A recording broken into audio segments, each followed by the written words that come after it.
What's good, Milwaukee? You're locked into 101.7 The Truth, and I am your host of the Grapevine, Manon Sabir. That is me.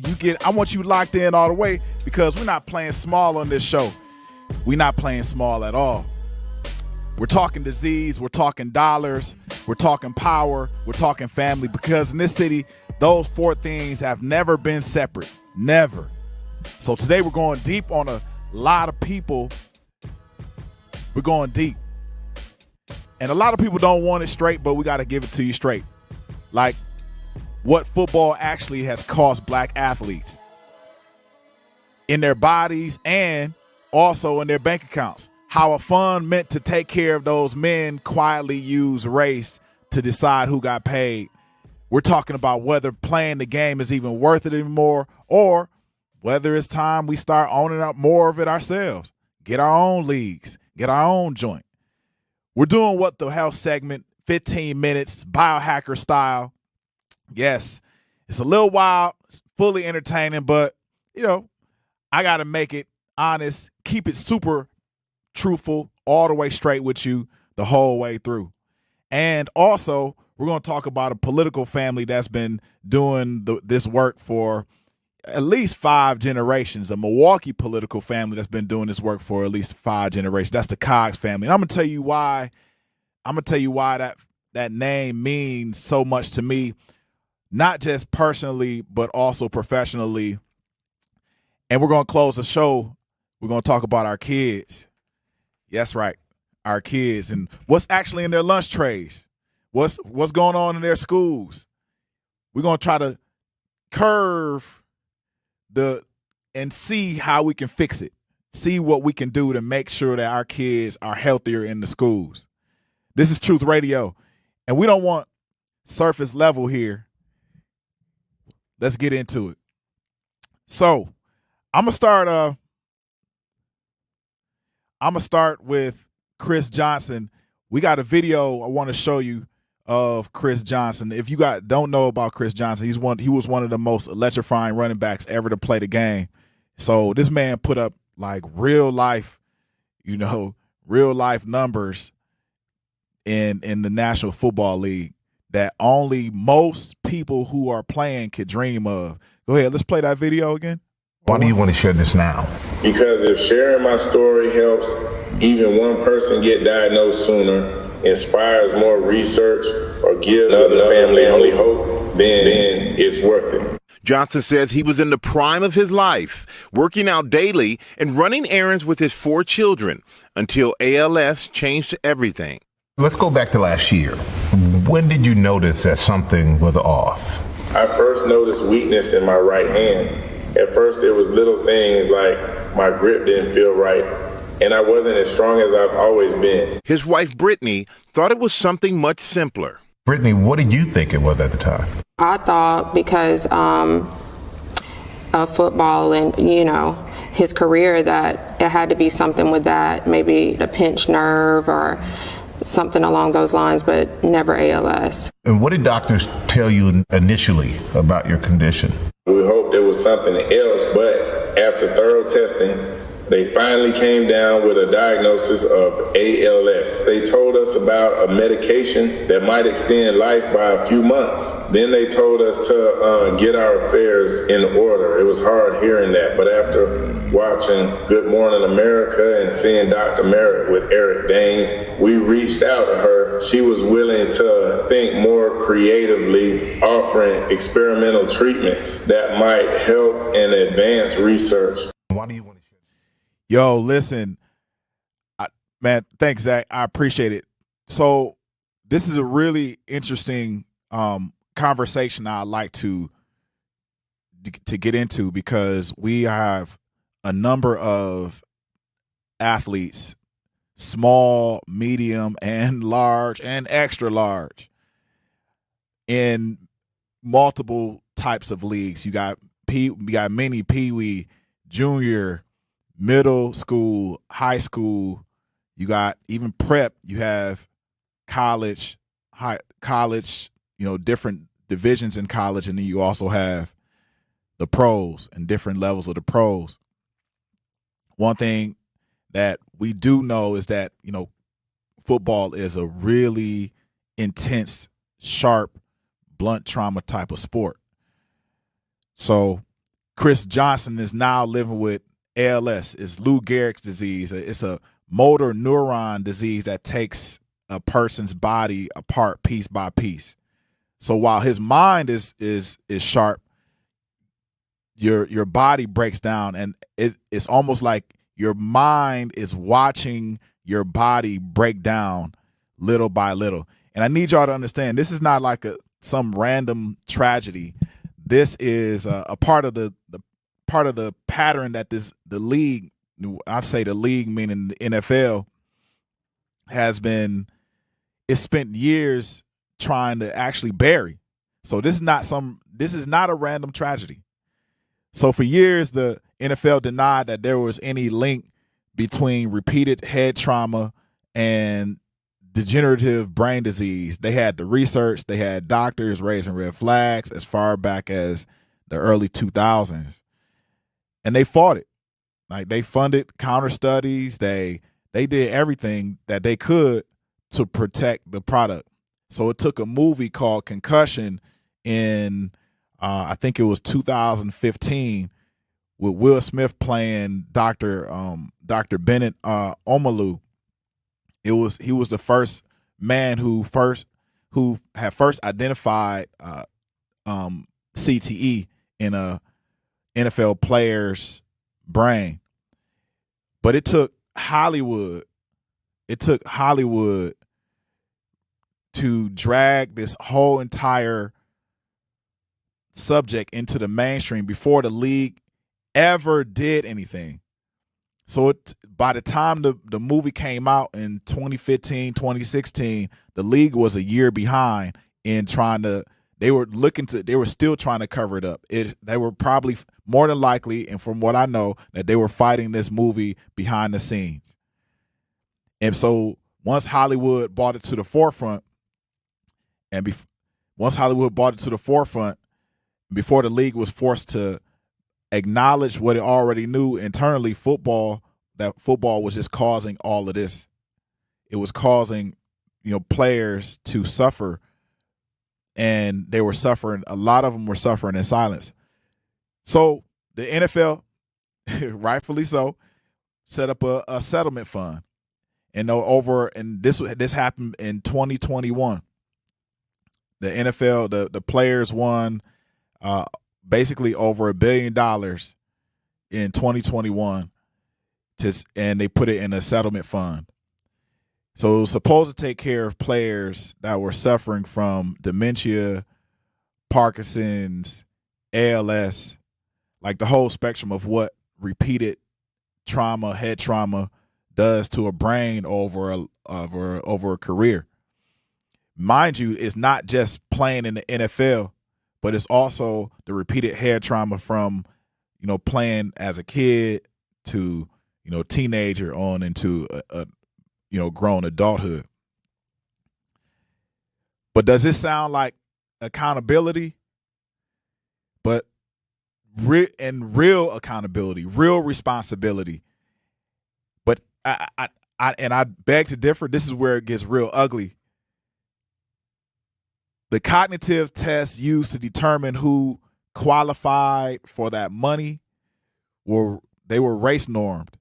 So that means black players' baseline scores were automatically adjusted.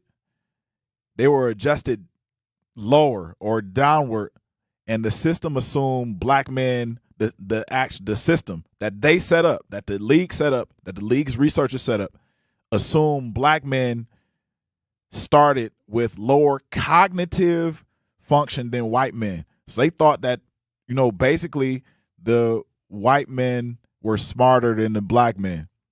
So when a player came in showing signs of dementia, and we all know this is not true. When a black player came in showing signs of dementia, it was harder for his test results to show enough of a drop from that artificially lowered baseline just to qualify for the money. This is Absolutely. But I'm gonna let you like rest on that. Let that sink in. The same league that built its entire economic engine on black bodies, was, you have to remember, before, when the NFL was, first started, they didn't have as many black bodies. They still discriminated. Black players were still discriminated against. There were no black coaches. People were still being discriminated against. So when black bodies were used as a racist assumption of black intelligence to made it harder for black players to get paid for the damage that the same league caused. And just understand this, the scale of who that hit was over 70% of active NFL players, and more than 60%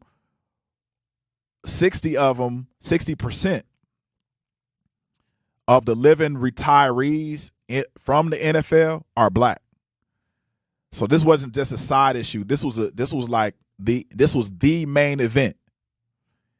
And it took two former players, Kevin Henry, and if you guys remember, former Green Bay Packer Najee Davenport. They filed a lawsuit in 2019 to drag this whole entire thing into light. Now start screening. For an easy quiz to see if you're eligible, visit SaveByTheScan.org. It could save your life. SaveByTheScan.org is brought to you by the American Lung Association's Lung Force Initiative and the Ad Council. Reading aloud to children sharpens their listening skills, expands their vocabularies, and nurtures a lifelong love of reading. That's why Reading is Fundamental, the nation's leading children's literacy nonprofit, offers free monthly read-alouds by popular authors through its Rally to Read program. Visit rallytoread.org to watch the read-alouds and discover exciting reading activities for school and home. Visit rallytoread.org today.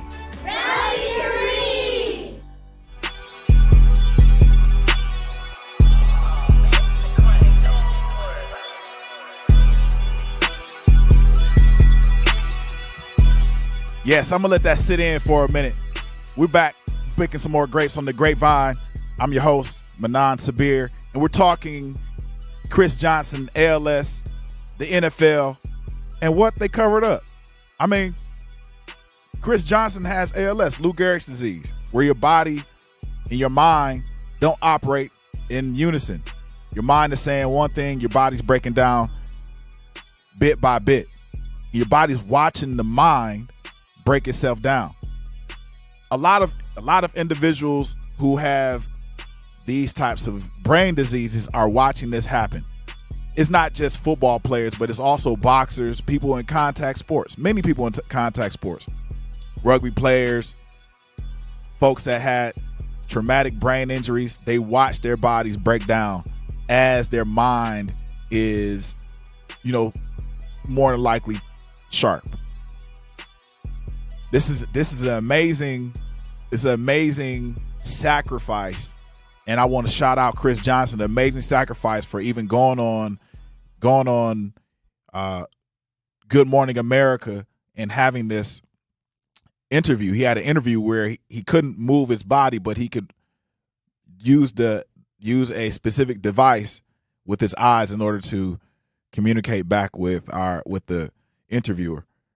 A lot of our black athletes, a lot of athletes are dealing with this, but the black athletes in particular have been wronged in these cases because of the NFL's lack of racial integrity and structure.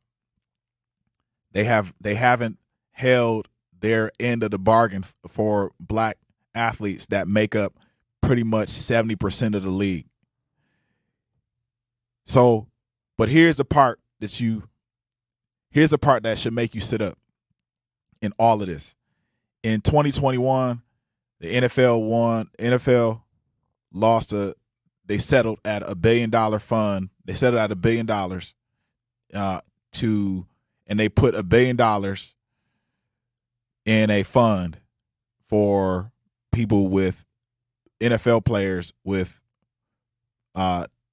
diagnosis of brain damage, any diagnosis of brain damage.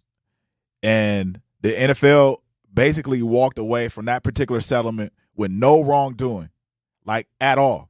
They walked away from a practice that suppressed payouts to black men with brain damage. They didn't even have to say that they were wrong for doing it. Families didn't always know what to look for. Research is clear that early diagnosis leads to significantly better outcomes for these conditions. And too many black players and their families were left in the dark. So they're fighting a bureaucratic system that was stacked against them while their bodies were and minds were breaking down. So I'll say it plain, especially on this station, that we're not done. I was an athlete, significant athlete. We never were. Yes, we put a lot into our talent. We put a lot into our skill sets, but we're not done. And we're not letting institutions write that lie into the paperwork. We're not going to let that happen. So here's the thing. Here's the thing I want you all to know. Let's go to the side of the story that doesn't get nearly enough airtime. It's college football.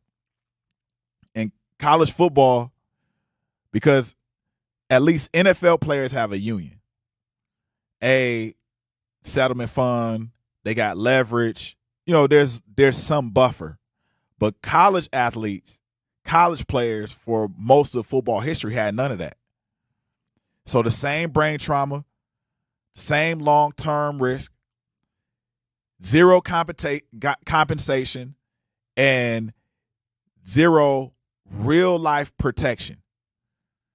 So just last year, in 2025, a jury ordered the NCAA to pay $18 million in a CTE case. And in that trial, the lawyer said that the NCAA knew about concussions, knew about the risk of concussions since the 1930s. And they sat on the information from the 1930s. They sat on that information instead of warning coaches and players about this information. They didn't tell anybody. So their job was to keep these young men safe, and they didn't. So hopefully, and right now, from the evidence and from a lot of reports, a lot of stuff, that stuff is starting to shift. So it's shifting fast. The House settlement in 2025 finally opened the door for schools to pay athletes directly. So up to $20.5 million a school this year, climbing toward almost $33 million over the next decade. But here's the catch. The money is overwhelmingly flowing to football and men's basketball, the money-making sports.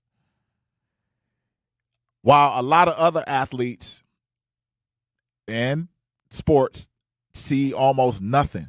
They see zero.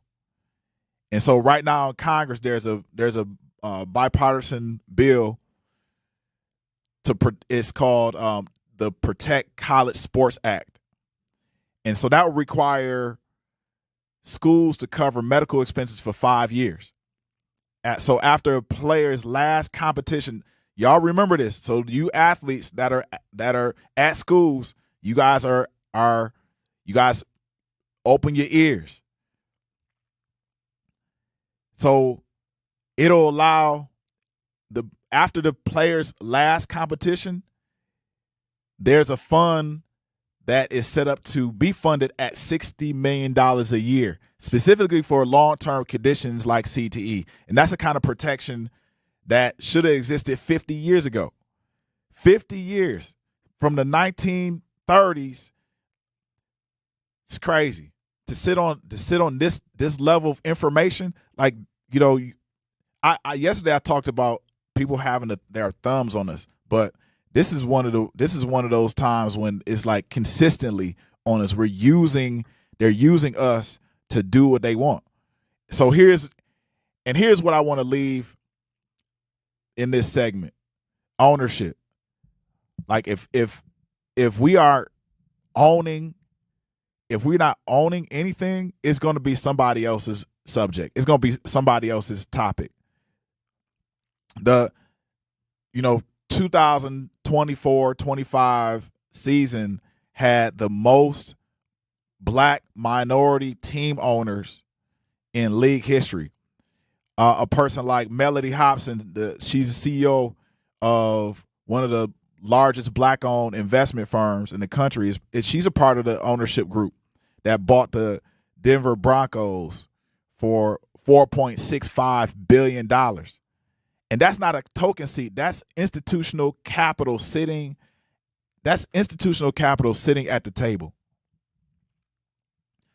So people ask me, should we build our own league? And I'm of the contention, like, I really respect that instinct. But there's economics behind it. And every independent football league for the last 40 years, the USFL, the XFL, which, you know, some people we know are a part of it, the AAF and the UFL, every single one of them needed a billionaire or a major media company backing just to survive one season.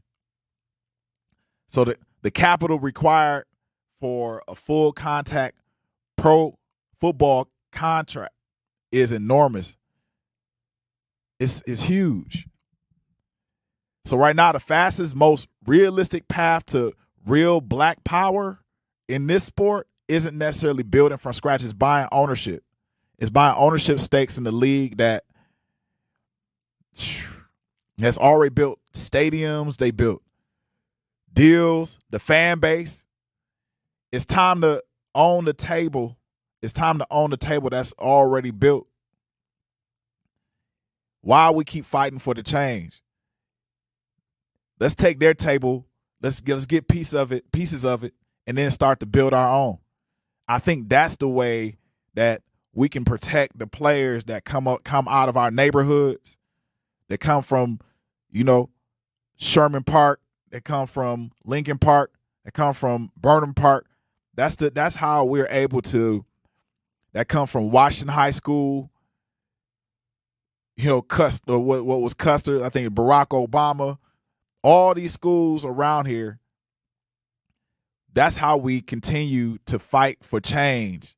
We look for ways in which we can leverage the money that's given to us and the people around us to own a piece of the table, but then work to build our own. And it has to be known. Hey, look, we're gonna own some of this, but we're gonna build our own thing too. And I think, you know, there's a way to do it. So here's the bottom line before I go to break. The ownership deal is opening up faster than any. Hear that? That's the sound of your life. Perfectly imperfect. Beating in rhythm to the world you've created. But every time you drive after drinking, the music gets drowned out. Your life sounds pretty great. Don't let a buzz ruin it. Buzz driving is drunk driving. Don't drive buzzed. A message from NHTSA and the Ad Council.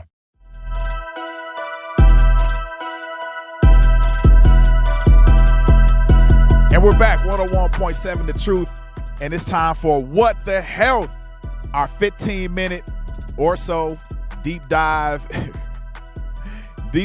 into like the wild, the weird, is, you know, generally useful health information. And I'm going to put a little biohacking in there because today we're going to talk about parasites. Yep, that's right, parasites. Everybody got them. Everybody got parasites in your belly.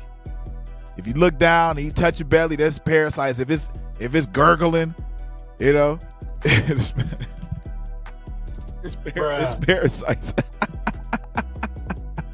Yo, Zach just said, just lifted up his shirt and told me his belly is a parasite on the outside, though. I'm just kidding.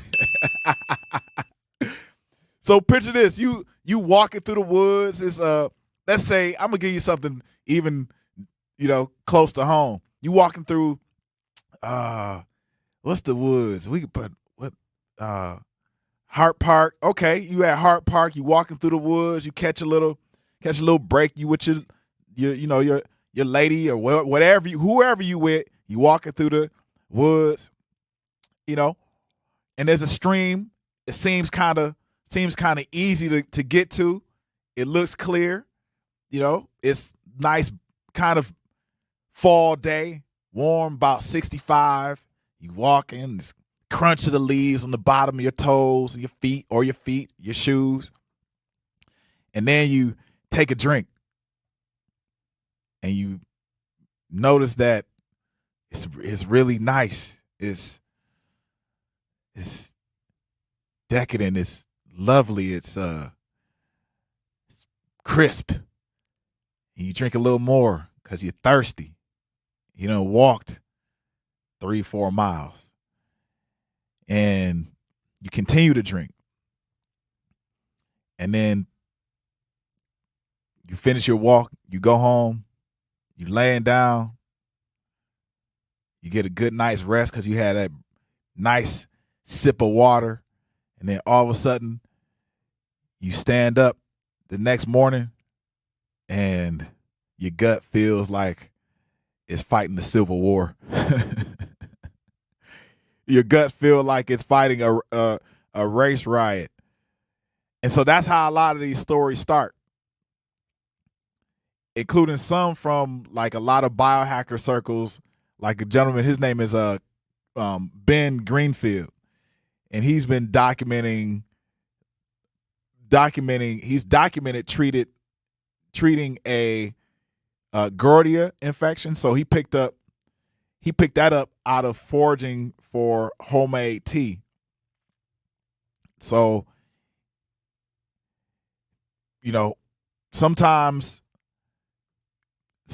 foraging and drinking that water don't go hand in hand. So before we get into the wild stuff, here's rule number 1, straight from that world, straight from the biohacker world. And it's actually solid advice. Test first, don't guess. And real parasitic infections, Giardia, crypto, yep, that's right. Crypto. We still, it's some areas that still got crypto. Hookworm, tapeworm, these are all diagnosable. But that's your starting point. But there's comprehensive stool analysis with parasitology, proper GI function panel. So no matter what you decide to do after, just do it. So now here's the arsenal, because this is where it gets interesting. All of oregano shows up in almost every one of the parasite protocols. So if you have a parasite, you can also get a parasite, just real quick, you can also get a parasite from eating pork. So if you are a pork eater, and you like to eat pork, you can also get parasites from eating pork. Yes, you can get parasites from eating. There are good parasites, yes. But this particular parasite, the trichini worm, happens to be almost unbeatable in pork. And not to say that you can't get rid of parasites, but the trichini worm, for example, I'm going to give you a story. I have to give a story. The trichini worm, this is a full example of a trichini worm. A lady in California, San Diego, California, was laying on her couch. She was catatonic. She had just finished probably previous day or previous, whatever, couple hours ago, before she laid down on the couch, she wound up eating, I guess a pork chop. And she laid down on the couch. When she laid down on the couch,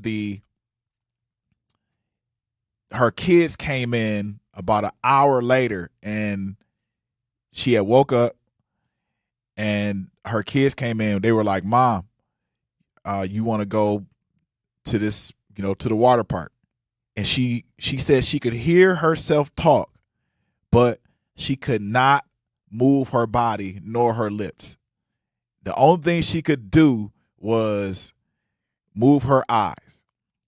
And so her kids thought she was playing. So they came back again and they asked, "Mom, do you want to go to the water park?" She could not move. So they got their dad. The dad then called the ambulance.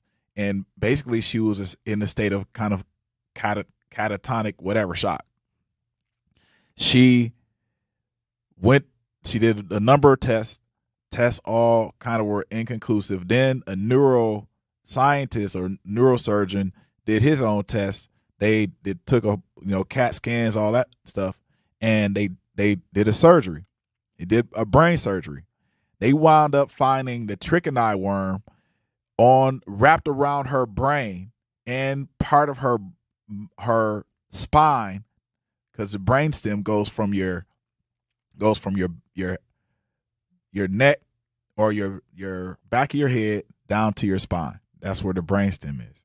It was wrapped around that and through her brain. And they said the neurosurgeon took the trichini worm out and set it in like the little metal tray, little steel tray, whatever it is.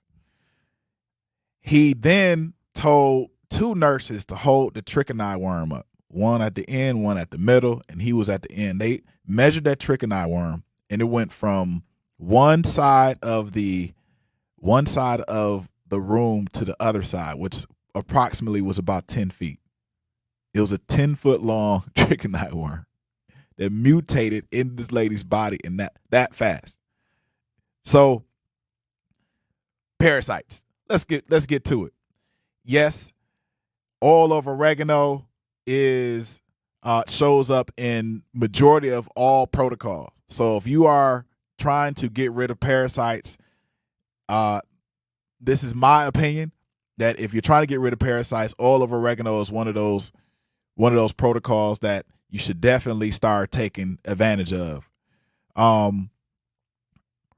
Proteolytic enzymes, things like serrapeptase, used to break down biofilm that parasites can hide behind in the gut.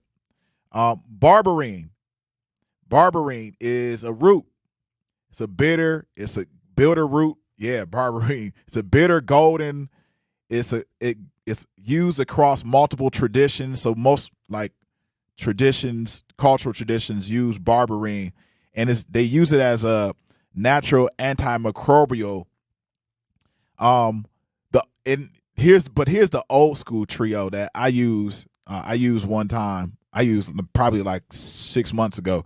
It was black walnut, wormwood, and clove. Black walnut, wormwood, and clove, and it's usually paired with spirulina. So you put it in some water, warm it up, whatever you want to do. Let it sit, and then you put some spirulina in there, and boom, you got a kind of a parasite cleanser. So if you want something to cleanse your parasites out of your body, because a lot of people always talk about, I need those parasites out of my body. I want to lose weight and get all this stuff out. There you go. There's one of the ways. Here's the wild card moment of the segment. I promise you this is real. And some biohackers are going to go complete opposite of this direction, but they sometimes deliberately infect themselves on purpose with, hookworms or whipworms. And it's called helminthic therapy. And it's built on like a hygiene hypothesis.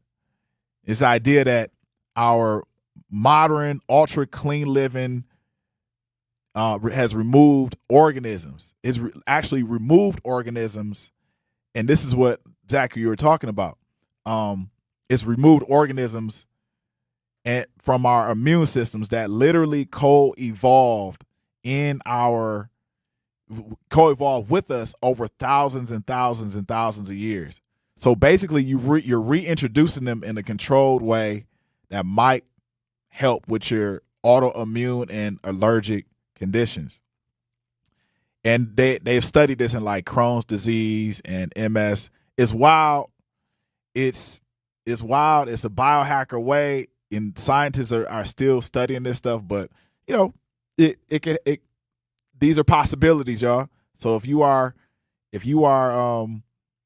out there and you have these, you know, you got some parasites, this is what the health. I gotta keep it 100 with you. And before we close out, a lot of this stuff in this space, it's including some of the biggest names. A lot of people are working off of like personal experimentation and herbal tradition, and a lot of this stuff is like not published. So take it as you see it. It's you know, things that I probably would do. I'm not suggesting you do it. Please consult your doctor before you even make this happen. But if you do feel that you have parasites, if you feel like you have parasites, then you know, do what your best mind will tell you to do. And that's not entertainment. I'm just telling you straight up. So that's what the hell's for you. Out as long as this message. Luckily, you can take a few easy steps to protect your car in the same amount of time. Remove your valuables, roll up your windows, don't leave your car running unattended, lock your doors, and take your keys or fob. If you have information about a crime, call the police. If you suspect insurance fraud, also call 800-TEL-NICB. A public service message from the National Insurance Crime Bureau.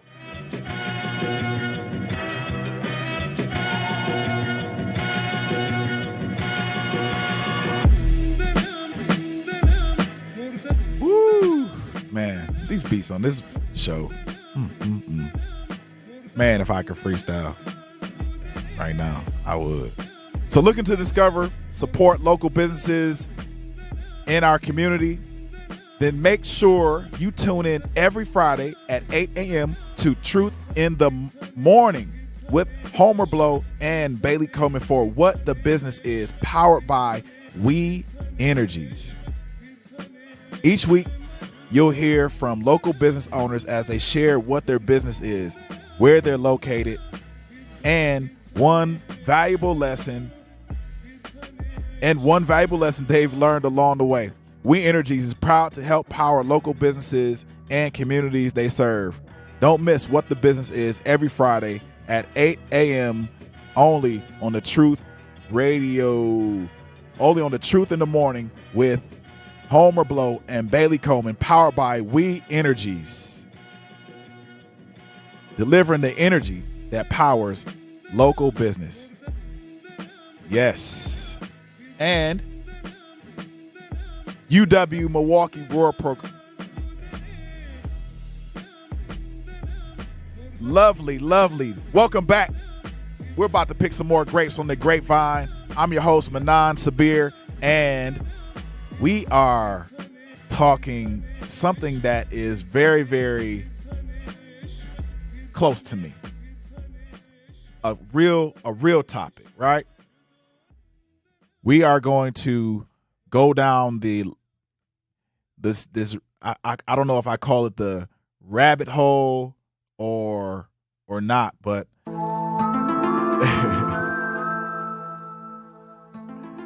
oh my gosh, that was good. That was real good.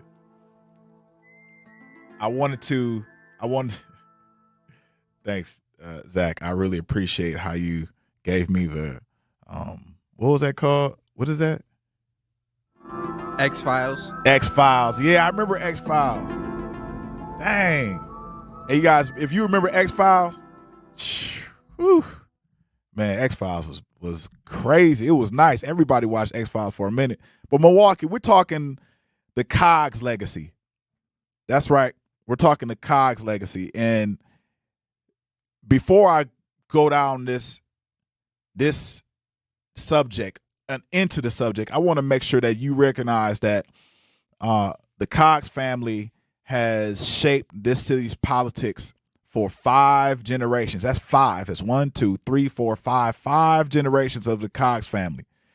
And it starts with Isaac Cogs. He came up to Wisconsin during the Great Migration. He became a member of the state assembly, and he stayed on it for about 6 terms.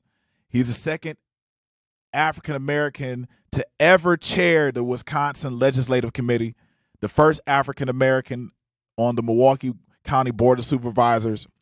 So this man introduced a human rights bill in 1961 covering fair housing and fair employment. But he faced a lot of resistance. In the committee that the NAACP organized 700 people to protest at the state capitol. He reportedly had a relationship with President Kennedy, who told him a picture of Cogs hung in his office. That's the foundation. Then his wife, Marsha P. Cogs, the matriarch, she was the first black woman ever elected to the Wisconsin legislature in 1976. She's the first black member of the Joint Finance Committee, and they called her the conscience of the state of Wisconsin. So very small lady in stature, but she was real giant. She was a giant in her impact. So during her first week in office, she authored 45 of the 89 bills introduced in the entire assembly that year. When she stepped back in 1992, she didn't file for re-election, so she cleared the path for her nephew, Leon Young, to take that seat. And that's a family that's thinking generationally on purpose. And this is how you stay close to your family, because you start linking past generation to present generation to future generations. This is what is supposed to happen. And so from there, the tree was spread. Elizabeth Cogs, 12 years in the county and state assembly. Spencer Cogs, the assembly plus the state senate. Also city treasurer. Leon Young carrying the seat forward. And then there's the generation that's working right now. You have Malele, Priscilla Cogs. So 3 of them serving basically at the serving seats, serving in office at the same time. So there's even a whole other branch in this family. You got Theodore, you got Pauline. So it's not just, if you say a family business is, I think that's rudimentary, but I think it's a charge to what purposeful direction you lead for your family from the matriarch and also patriarch. And I like that. I like that. I come from a family that similar to that also. So I want to take a second and talk personally, because this is more history. This is more than history to me. Malele Cogs, if you don't know, is the youngest woman ever elected to the Common Council, the first African-American woman to chair the Finance and Personnel Committee. And that's the committee that decides where the money actually goes in the city. And that's real power. It's not symbolic power at all. And I'll say this as someone who knows her personally. Our families go back. Her family poured into mine. My family poured into hers. And that's real living history. That's real history. And that's not something you just read off the press. You try to give it a nice flowery press release. Even her uncle and my father and I share something that's in common. And that's, he's a black belt. He came into martial arts, during the period of time that around the time my father came into the martial arts, and I put that time I put personally that time on the mat. And that's the connection that runs deeper than politics. So hear me on this, Milwaukee. Truth Radio. We're doing our job, but we're not sit quiet and allow people to tamp down on folks that are associated with this radio station. I stand side by side with Malele as a friend, but also as a person that's carrying on tradition in her family.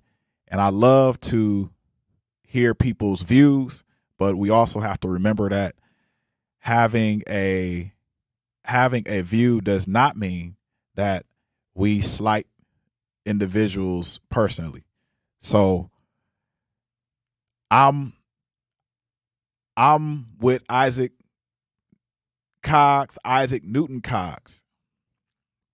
And I like fighting for the people who haven't been heard, but I'm also a fair fighter also. So this is not dynasty for their family, is not dynasty for dynasty's sake. It's a family that kept showing up generation after generation after generation. And while a lot of other people walked away, you know, that's the kind of legacy that this was built on. And that's the kind of legacy we protect. And when we come back, we're gonna continue. We're gonna continue.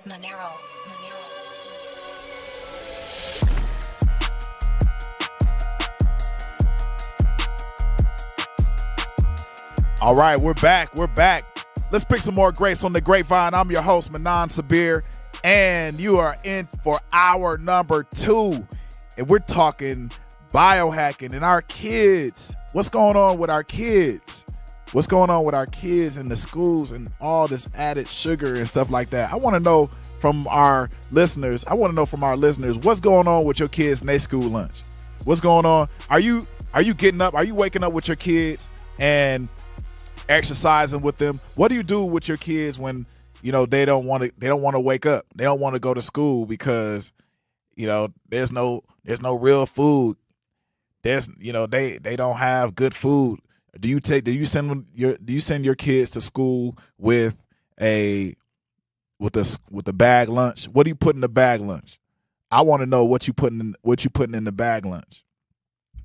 Hit me up, 833-212-1017, 833-212-1017. I want to know, what are you putting in your children's lunches? What are you putting in their school lunch? I want to know. Let me know. Because there are a lot of, and I've was privy to a few conversations about parents that want to change the direction in which, you know, our school lunches go. I know from being an observer in other countries, a lot of school lunches, a lot of food that kids access in school is pretty healthy. For example, you have individuals,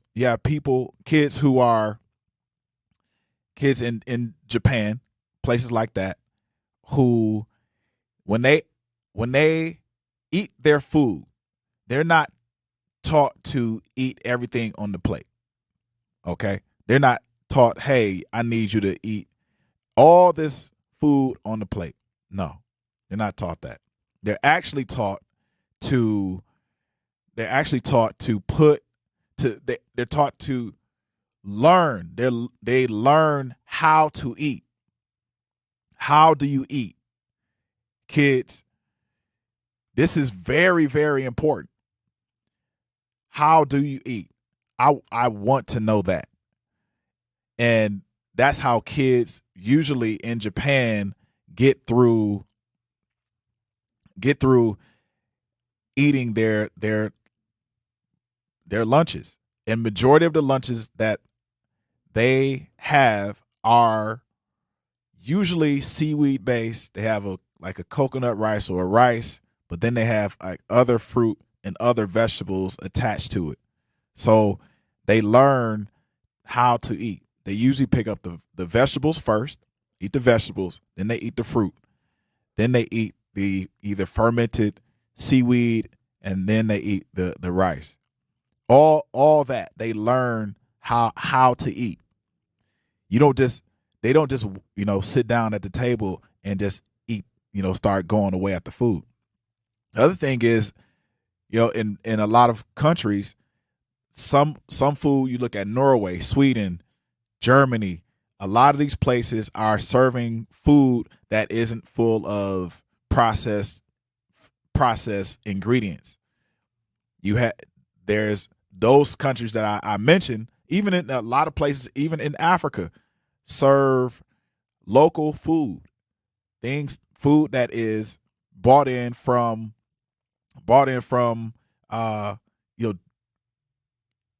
the farm next door, the farm across the way. These people and these farms are then supplementing.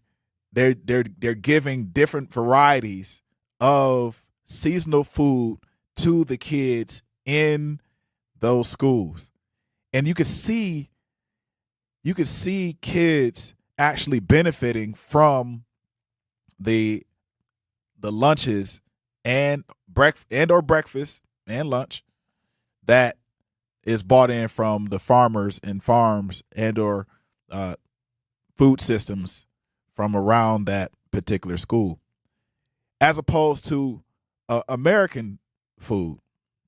American food in most of our public schools is, it follows a guideline. It definitely follows a guideline, but it leaves, a lot to the imagination in relationship to how healthy this food is and what food sources are feeding our kids, feeding the schools, what sources are feeding the schools. I'm of the contention that if I remember back in the day, man, you guys remember mock chicken legs? Mock chicken legs. I remember mock chicken legs. Yeah, but it's always Team Chicken Patty. Is who? Team Chicken Patty. That's what oh yeah. Oh, because it was always mock chicken leg versus chicken patty. Yes, it was. Yep. What was the mock chicken leg made out of? I think it was like had like a pork chicken, beef. I think it was like pork, chicken, and beef all at the same time. They definitely wasn't chicken, I'll tell you that. Definitely wasn't chicken. It was shaped like chicken. And so they would put like, chicken. It would be shaped like a chicken. It was breaded like a chicken, but then they put gravy on top of the mock chicken leg, and then people would like go crazy. But you go crazy over the gravy, not the actual chicken leg. And then we opened it up, it was brown. Like, how do you have a mock chicken leg that was brown? But I think it was the precursor to the manufactured vegan chicken. So if you ever look up the vegan chicken, it look kind of, manufactured and stuff like that. Needless to say that we're being fed things that are left to our imagination. That we're being fed food that is made in a factory and or, not saying all of it, and or from soil sources that aren't living up to organic standards. So you have different types of soil. I'm gonna give you two general types of soil that your vegetables and your fruit come from. You got organic soil, it's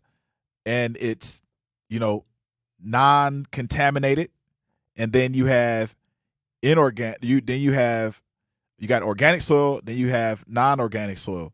So the organic soil is contaminated. And then the organic soil is not contaminated.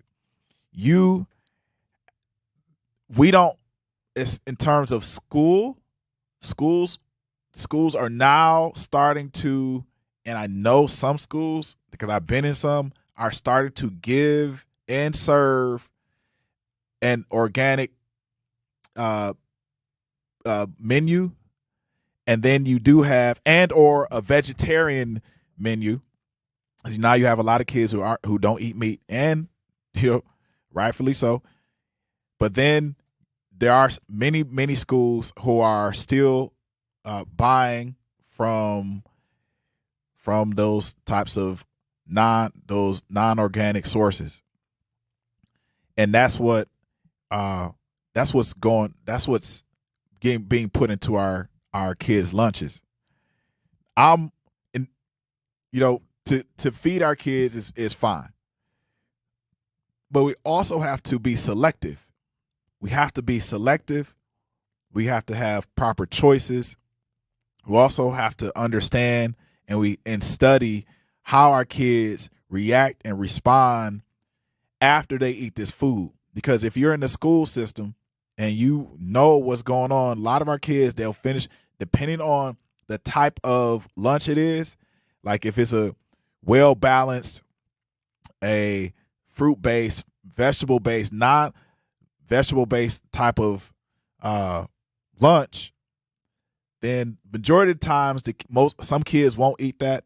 But there's their attitudes after that particular lunch is really high. They're not getting in fights, trouble, all that stuff. But when you fill their lunches up full of sugar, that's when we are getting ourselves in trouble with our babies. Schools, I want to know from especially teachers that are listening, do you feel like our school lunches are doing their job? Is the nutritional value of our school lunch, is it really doing its job? Because if you look at your children and you give them, let's say, broccoli, because I'm about to talk about broccoli, raw broccoli versus cooked broccoli. One broccoli, carries more fiber than the other. Fiber then helps a child, if they have enough fiber in their body, it gives them the proper mineral content to be intelligent, literally to be intelligent. If you have proper fiber, it gives you the content, the body content to be intelligent. That's what happens. I'm not saying our kids are dumb. At no means am I saying that. But we want them to be sharp, like really, really sharp. So yes. Tim, what's up? Tim. Hello? Tim. Yes, I'm here. Yes. How you doing? I'm pretty good. I am a school teacher, and I just wanted to respond to what you're talking about. Yeah. What I'm noticing is that kids refuse to eat free lunches that are offered. Matter of fact, they complain about the taste. They don't like the type of food that's being served. Yeah. And I know that the chef that's cooking for our school is serving quality food, but I think the kids aren't getting nutrition at home. They're not, eating on a regular basis is what they're telling me. Yeah. So they eat a lot of junk food in the morning. They're not eating good food like we were growing up. Right. We were basically told this is what you're going to eat. And United is the way. Visit unitedway.org. Are people around me safe when I vape? Science does not support that belief. Exhaled vape emissions linger in the air, affecting indoor air quality and bystanders in the same space through secondhand exposure. Vaping emissions can also accumulate on clothes, hair, dust, and furniture, leading to exposure risks to bystanders of all ages. And vaping around a pregnant person can lead to serious health impacts on fetal and childhood development. Enough with the puff. Learn more at ul.org/vaping.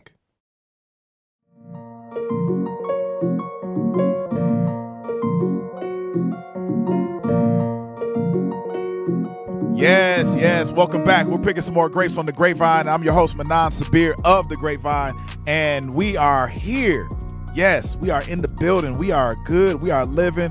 This is June 30th, 2026, and there's a lot going on today. There's a lot going on. A lot. And we're talking our kids. What's going on with our kids? We got kids that need to be healthy. You need to come back. They need to come back to school, and we want our kids to look healthy. We want them to be healthy. We want them to even demand it. Matter of fact, our kids, if you are a parent and you got your kid next to you, tell your child, demand from the school that they want healthy food. Now, if the kids are like, man, our teacher give us a lot of candy and stuff like that, listen, tell your child to tune in, because we want them to change the paradigm. We want them to change, make a shift. Allow the teacher to feel your demand. They're there to teach, but they're also there to listen. So let's make a change. And real quick, as we were coming out of break and going into the break, I'm sorry, we had a caller, and the caller had mentioned about how back in our day, I can say our day now.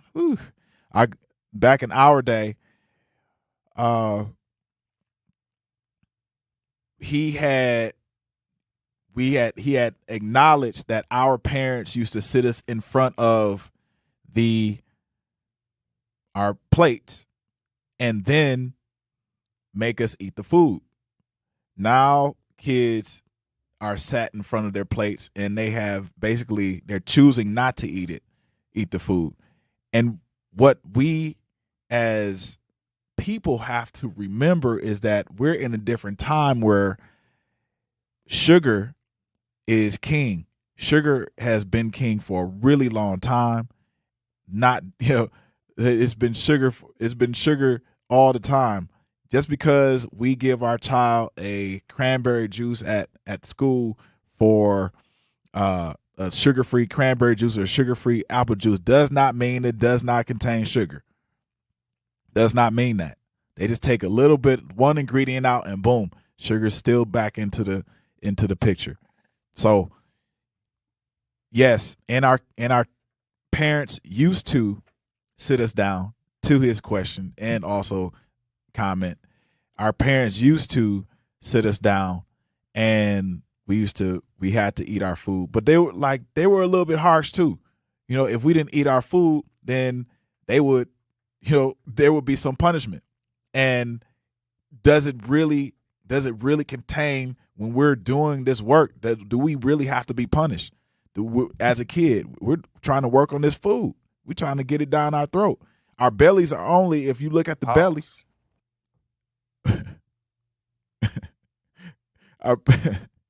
our belly is only a thumb size, especially the little babies. Little babies, their belly is only a pinky size. So it expands and it contracts. And we're trying to say, hey, look, eat all your food. No, it doesn't work that way. If your child says they're not hungry, they are not hungry. Let it go.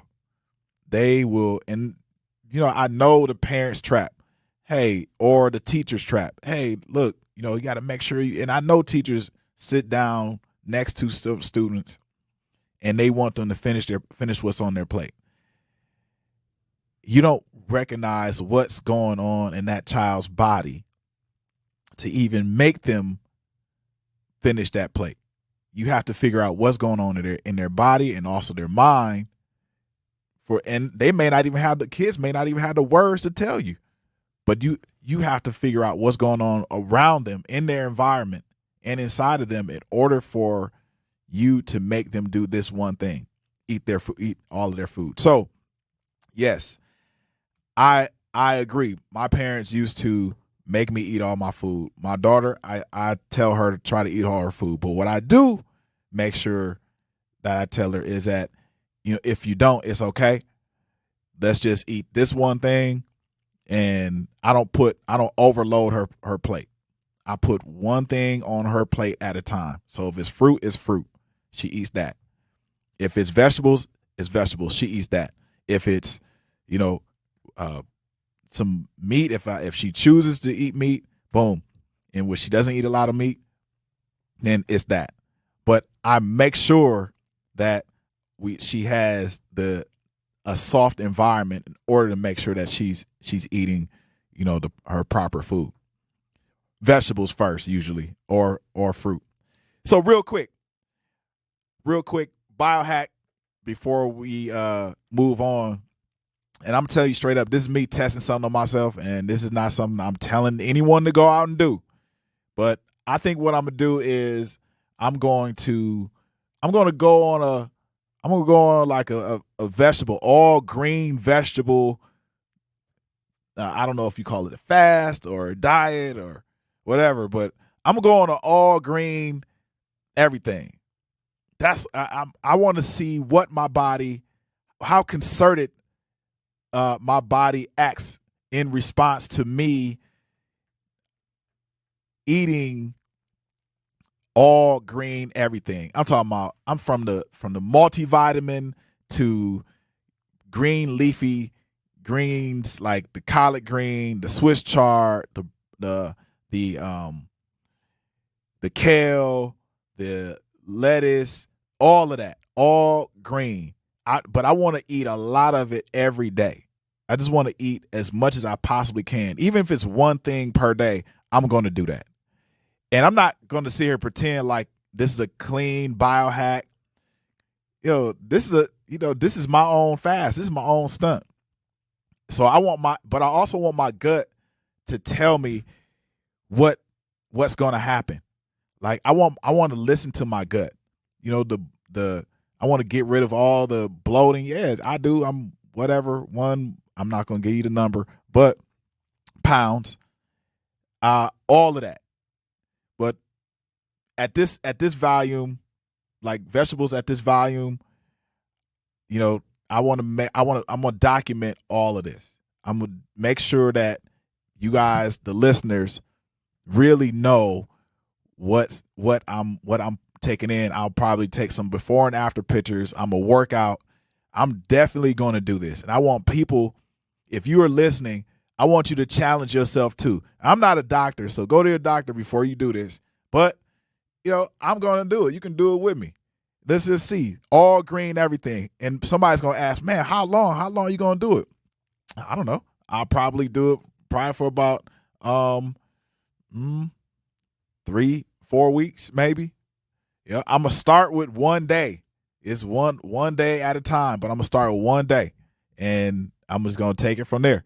So I'm going to document it. I'm going to take some pictures. You guys can, you can go to my Facebook page or my Instagram page, and then you can find out, the before and after pictures. I'm going to take some close-ups of like my face and how clear it can get, the hair, like all of that. I want to even see if I can reverse the gray.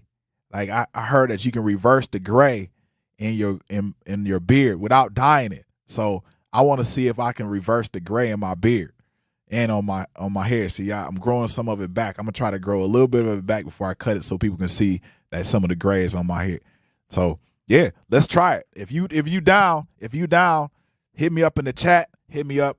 You could text me like, hey, look, Manon, I'm down to try, because it's probably a good thing for you. Shoot, even your kids can do it. I would love to do that. So speaking of what we put in our bodies, let's talk about really what's, the rest of our topic, which is what's going on in our kids' bodies. And you have to remember every single day,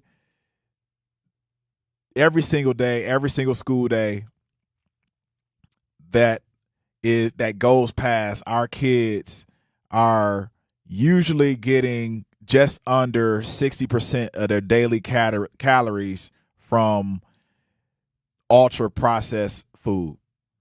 60%. So that's not a snack here or there. That's basically the foundation of how our generation is being built. And there's new federal dietary guidelines released this year that are finally calling that out, recommending that no added sugar, at all for kids under 10. And by 2027, 2028, the school year, schools should have to keep added sugar under 10% of weekly calories across breakfast and lunch. And that's real. That's progress. I like that. That's progress. So, there's policies that are catching up. They're looking to, make sure they're catching up to what parents been saying for plenty of years. If I entrust you with my child, I don't want my child coming back with higher calories than what I left them than when they left out of the house with. They need to stay on the same regimen. But I got to keep it honest with you. This isn't as simple as schools just need to do better. Not completing high school is more of a social thing than it was an academic thing. Even though all these years have passed, I still had that longing to have my diploma. At age 30, Carissa finished her high school diploma. If you're even considering getting your high school diploma, you can do it. No one gets a diploma alone. If you're thinking of finishing your high school diploma, you have help. Find free adult education classes near you at finishyourdiploma.org. That's finishyourdiploma.org. Brought to you by the Dollar General Literacy Foundation and the Ad Council.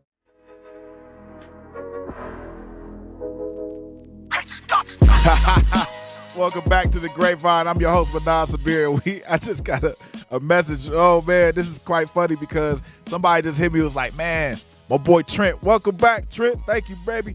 Yo, Trent is a cold barber, so if y'all need a barber, hit Trent up, straight up.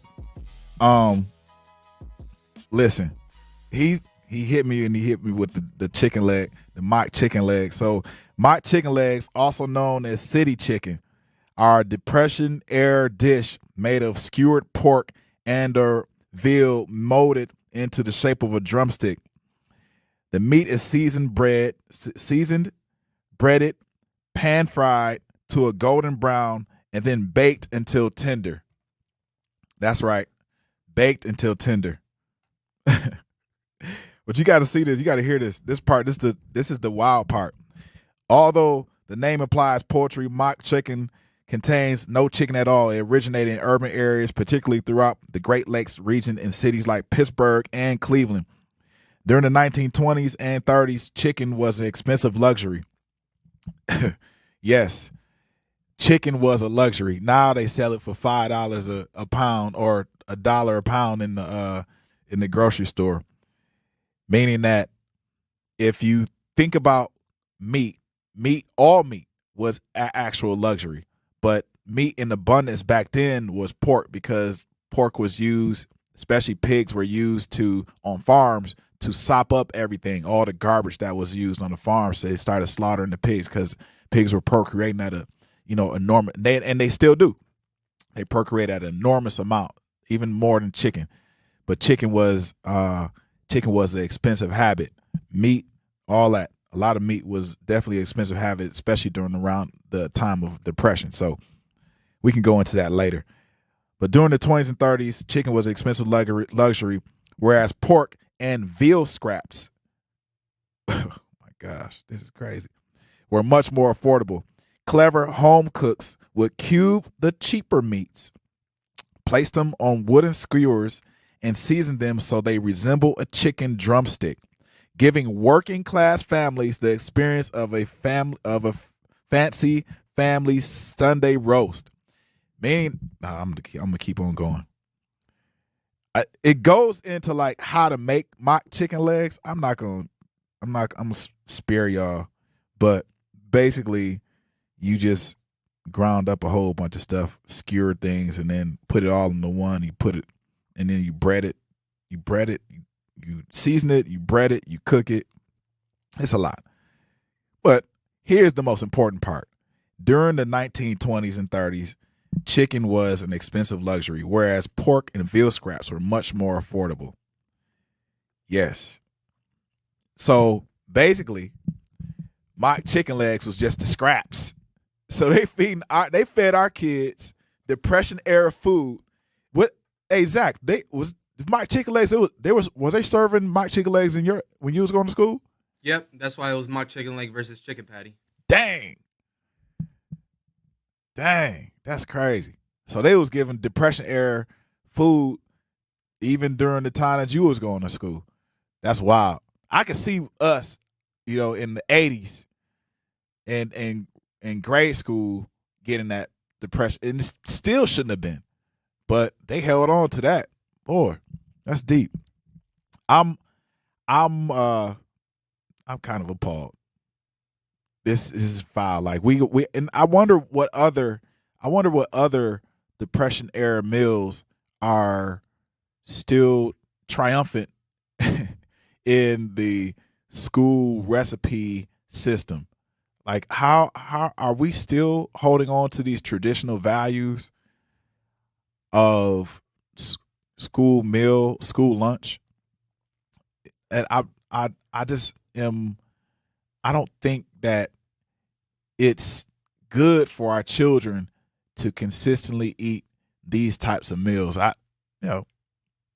Hey, I'm not the expert. I'm just got an opinion. So I want to go back to what I was saying, that this hits home a lot. Like this type of subject hits home a lot because we have a number of teachers listening and folks that are listening. But I want to know. I'm really interested in this subject. Al, what's up? Well, let me turn this down. Well, I feel like this: if people don't want their kids eating slave food, depression food, well, you go on and buy them some mushrooms and pack them a lunch and send them to school. But see, sometimes you have to take your mind from that. See, some people say greens is slave food, chitlins is soul food, ribs is soul food. So it depends. So I don't see it, because I love me some country style pork ribs.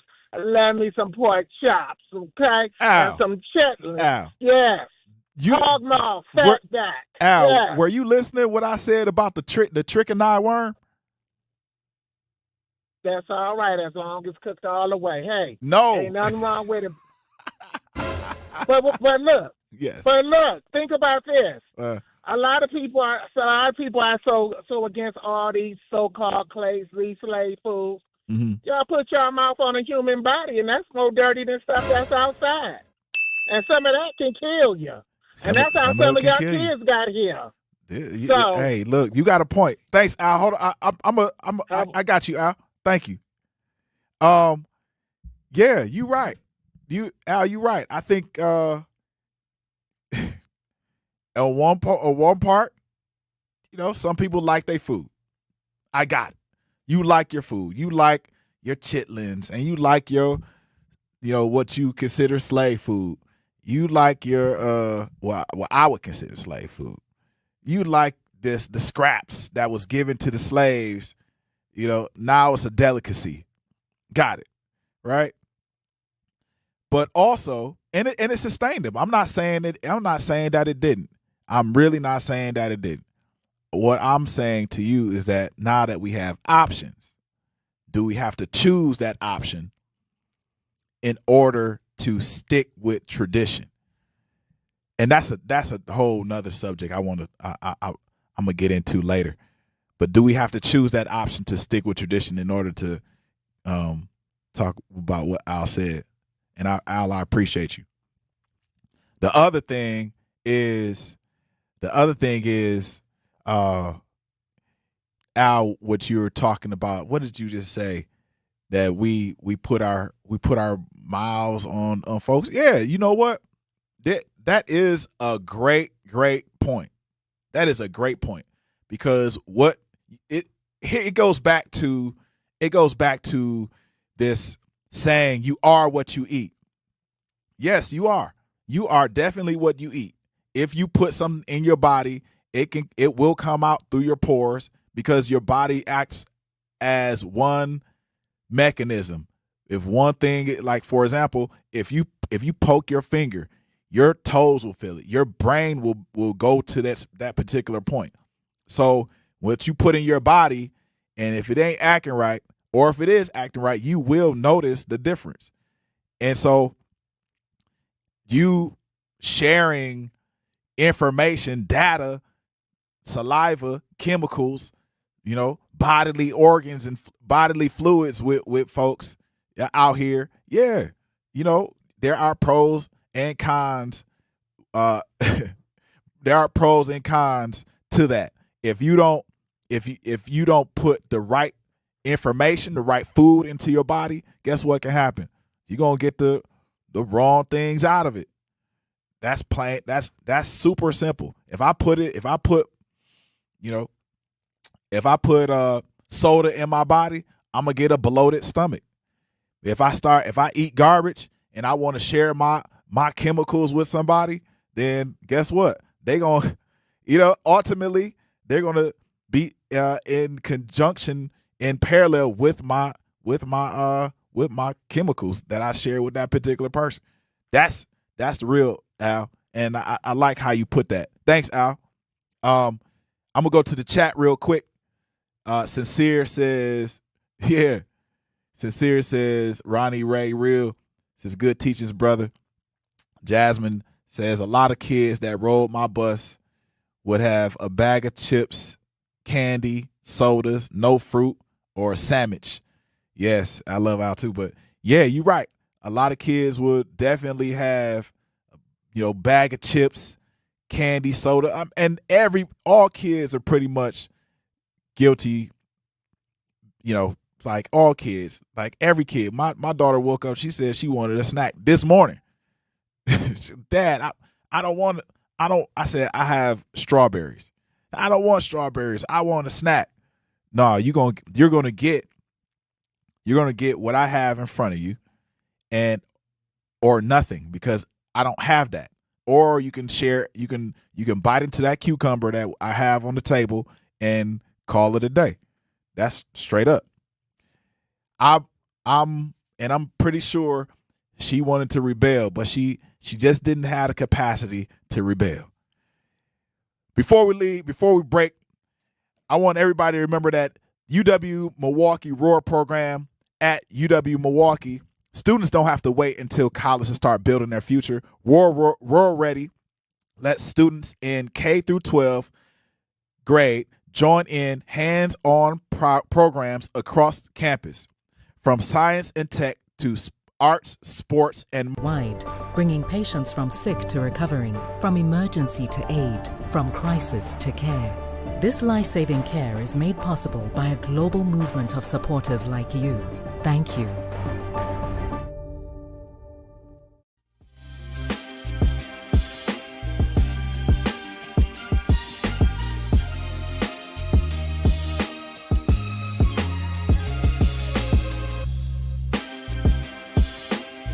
Yes, welcome back to the Grapevine. I'm your host, Manon Sabir of the Grapevine, and it is 2:45. Do you know where your kids are at?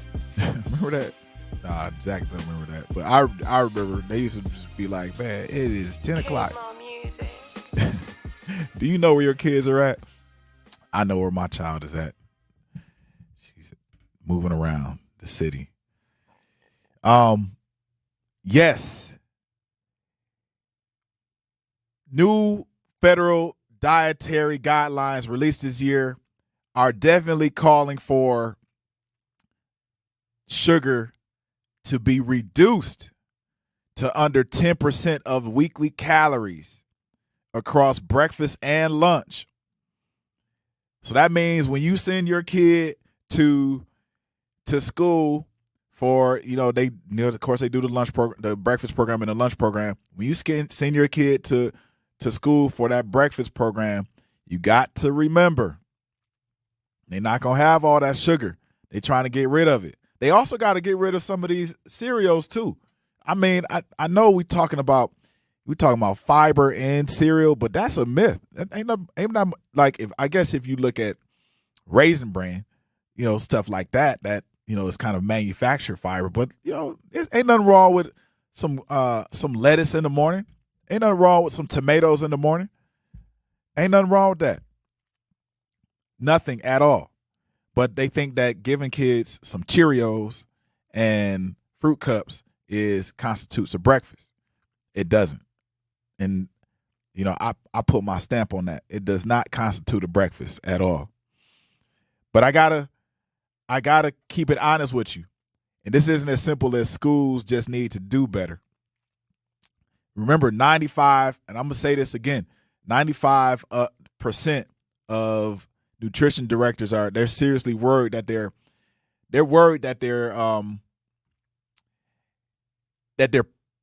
food programs will be reduced. Yes, 95%, and it'll be reduced by labor costs.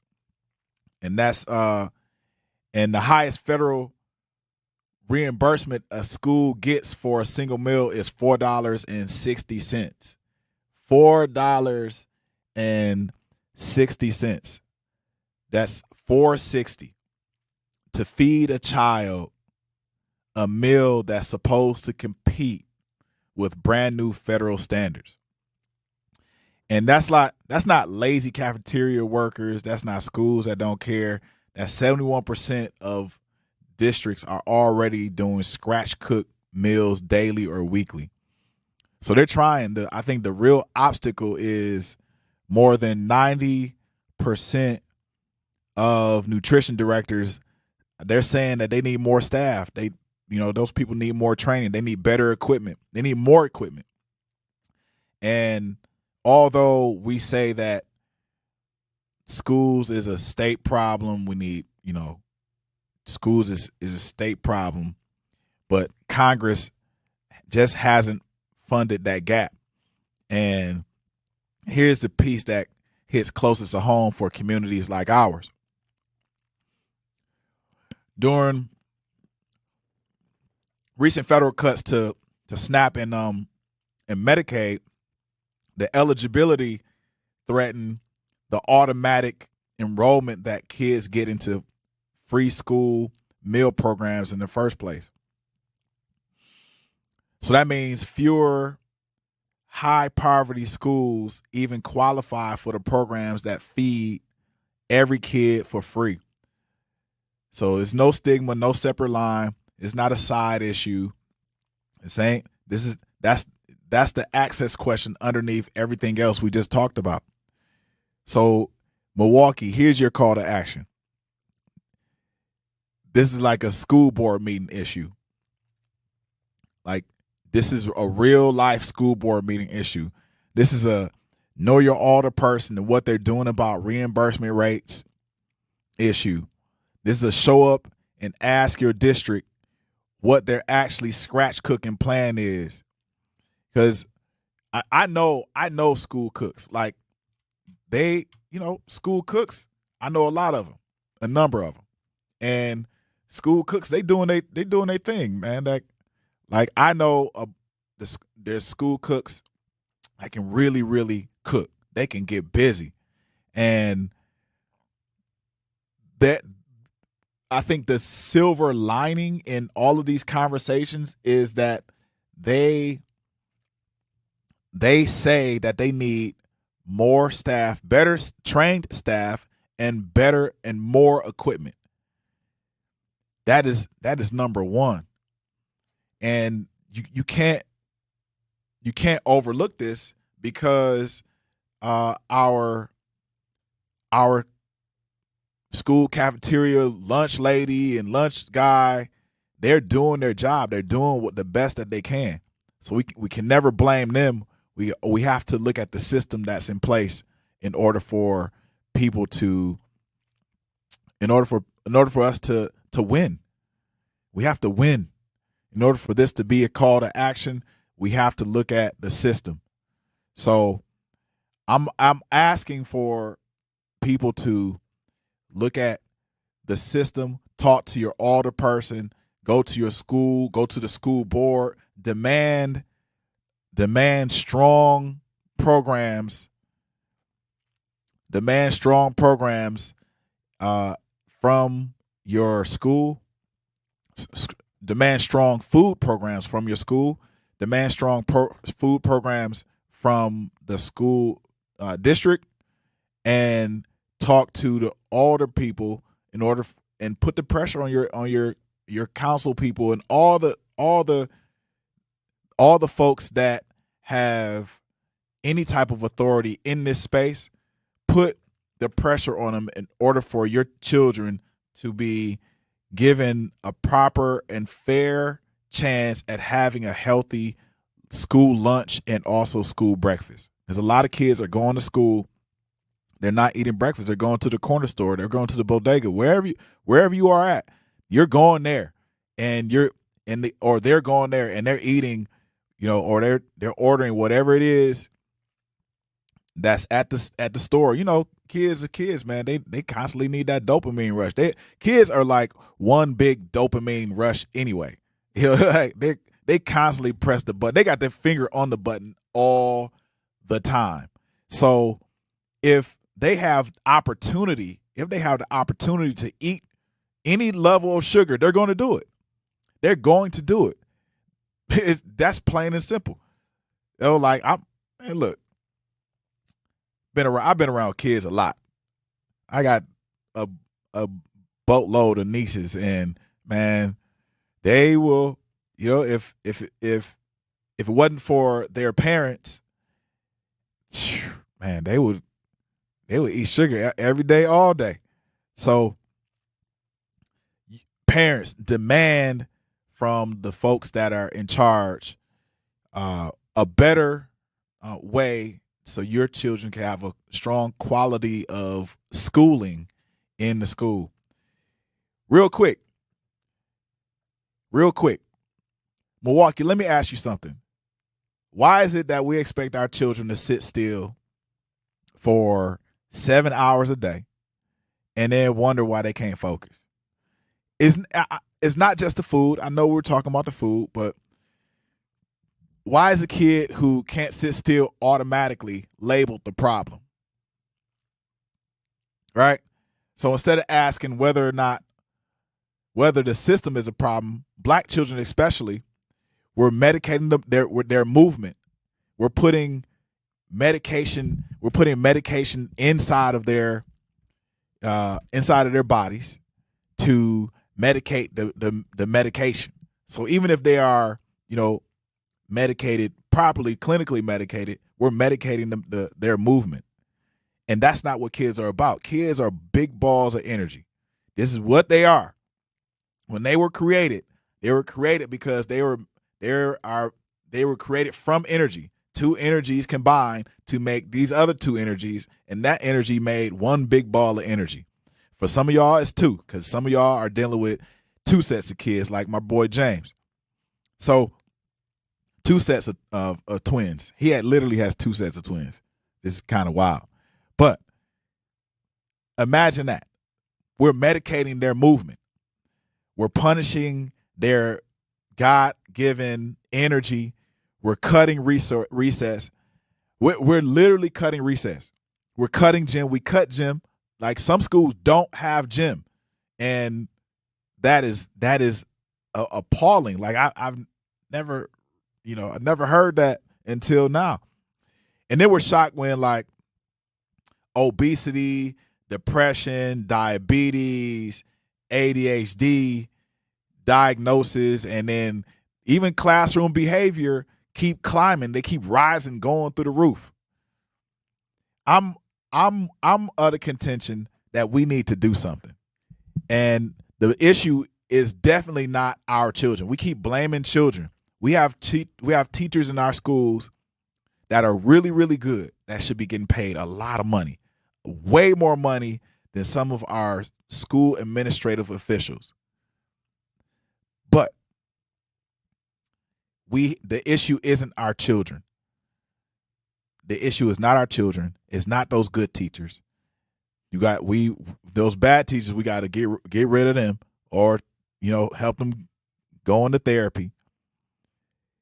We're gonna tackle this issue of how do we harness the energy of our children and boomerang it into a proper channel so our children could succeed in school.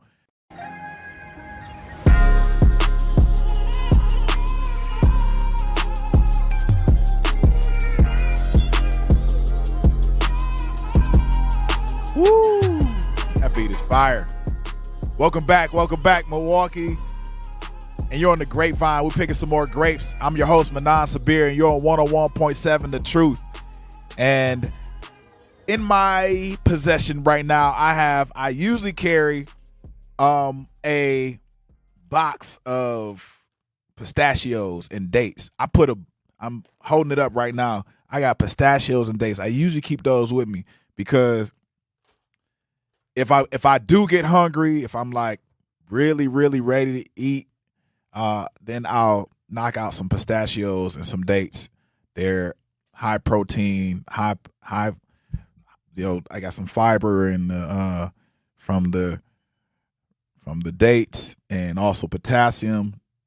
There's no fiber, not much fiber in the pistachio, but come on, I'm doing my best. I'm doing my best. I'm allowing people to see what's going on. But straight up, Milwaukee, there's something that I was covering in the last section, and we're talking real. We're talking about our kids. We're talking about what it would take for us to make our kids feel better, right? To make them see that, coming to school is worth it. Straight up. I looked into like physical activity. I looked into physical activity and I'm very serious about this. Like, physical activity for our kids is huge, but also food is also a correlate to the physical activity. And according to the CDC, children need at least 60 minutes of physical activity every day. And that's, hopscotch, jacks, racing down the middle of the street. How many of you, like, I remember growing up and choosing somebody to race with and just like going all out, like from basically end to end. We're going block, like from end to end of the block, or just doing like half the block, or racing somebody on my bike. Like, come on, man, let's race, and hit the block like immediately. But now our kids are on they thumb games, like on the phone. And I wonder if people are still doing that. People are still going out, they double dutching and playing hopscotch and all that stuff. Like, those are real life active games that you can play every day. So, but what they found out, there's a statistic that said that only 24% of American children actually get 60 minutes of physical activity per day. So that's roughly three out of every 4 kids not getting enough of daily movement per day. So think about it. We're battling higher rates of childhood obesity, type 2 diabetes, high blood pressure, anxiety. Kids are having anxiety at very, very young ages, high blood pressure, depression, trauma, lots of trauma, a whole lot of trauma, every level of trauma, no matter what genre the kid is in, whether that there's special needs, I call it special power, or they are, kids who are kind of in a neurotypical environment. And there's food insecurity in majority, like we're facing food apartheid in our neighborhoods, where there is food available, but we sometimes in some areas we live in a food swamp. Like, literally, if you want to know what a swamp is, if you ever been to a swamp, or if you ever have not been to a swamp, look it up on YouTube. That's where some of our kids are living in. We're living in food swamps where all the food on a particular menu is either brown or browned and fried, or or it's trying to be healthy, but it's still a food swamp. Brown and fried, and we are feeding into it. So I want to speak to our Black parents, and I'm making this inclusive to everybody, but specifically our Black parents, because this conversation hits the Black community really, really different. Let's be honest. Many Black neighborhoods don't have safe parks, but there are parks that are becoming a lot more safer. Some kids just can't, or just don't want to, or just can't go outside after school. Some families work multiple jobs. Some schools don't have updated gyms. Some neighborhoods don't have recreation centers within walking distance. So, I remember there were a gang load of recreation centers back in the day in Milwaukee. Milwaukee was known for having on many different corners these German Turner centers, where I think it's German Turner centers or whatever they're called, but they would have the Germans brought boxing to a forefront here in Milwaukee. Boxing was like, if you wanted to find a boxing gym, you just had to just walk to your corner, and your local corner, you'll find a boxing gym. You could walk in and start boxing. So a lot of these Germans these older Germans who are now passed away, or they're older, or whatever, they remember this. The ones that lived in Milwaukee, they remember this. Or our parents, they remember when they were able to go to the natatorium and some of these other places, and and swim and box and play basketball. All that, they can go outside and do all of that, and they can be safe about all of the things that they're doing. But here's the crazy part, that I think schools may be the only place they can exercise safely, and that's pretty much the truth for some kids. Some kids, their parents don't allow them to go to the park. They don't allow them to go to the park.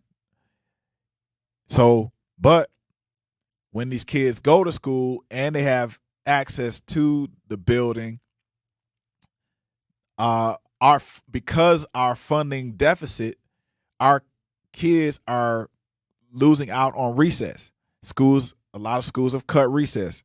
They cut physical education, and we're basically punishing our kids by taking away recess, because they want more classroom instruction. But that leads us back to teach our kids how to read and put a book in their hand, especially after school. Put more books in their hand. When they learn how to read, that more than likely, majority of our kids will put a book in their hand and they'll start to read. Take the phones away. Let them read. So the schools want more classroom instruction, so they start taking away some of the programs. Not because they want more classroom instruction, but they also want more classroom instruction. But the research actually shows differently. Students that are who are more physically active, they generally have better memory, proper cognition. They have they're better in the classroom. So their classroom behavior. Imagine your child, they went out and they just ran a mile, and they come back in, they're like, I need some water. All right, good. And they're just like calm. We all have seen this happen. Kids have better improvements. It's higher academic. And exercise, I'm not saying exercise competes with learning, but I'm saying that if we are to if we are to help our children prepare for learning, we have to give their brain the mental real estate. We have to give their brain the mental real estate that it takes for them to learn the lessons that you're teaching. Come on, kids. Come on, adults. Come on, teachers. Challenge the kids. So maybe the question isn't how do we get more instructional time? Maybe the question is not let's cut this program and we get more instructional time. It's maybe the question is how do we prepare our kids' brain for proper instruction, for better instruction? How do we prepare our kids' brain for instruction? I think that's my question is physical activity the proper tool to help our kids' brains get ready for instruction? Should they be instituting exercise during the first part of the day? I believe it, man, because you look at Brady Street. Brady Street is full of kids that ain't had Brady Street full of kids that need something to do. You know, like although they may not be in high school, they doing something, but that could be an example. Like if you can train train children from grade school, from kindergarten to 12th grade, that physical activity is a staple in their life from the moment that they wake up, man, they're going to remember that for the rest of their life. I think that's the narrative and establish the field of neuromuscular medicine. And until that day when this is all a thing of the past, you couldn't stop us if you tried. Join us and celebrate 75 years of breakthroughs at MDA75.org.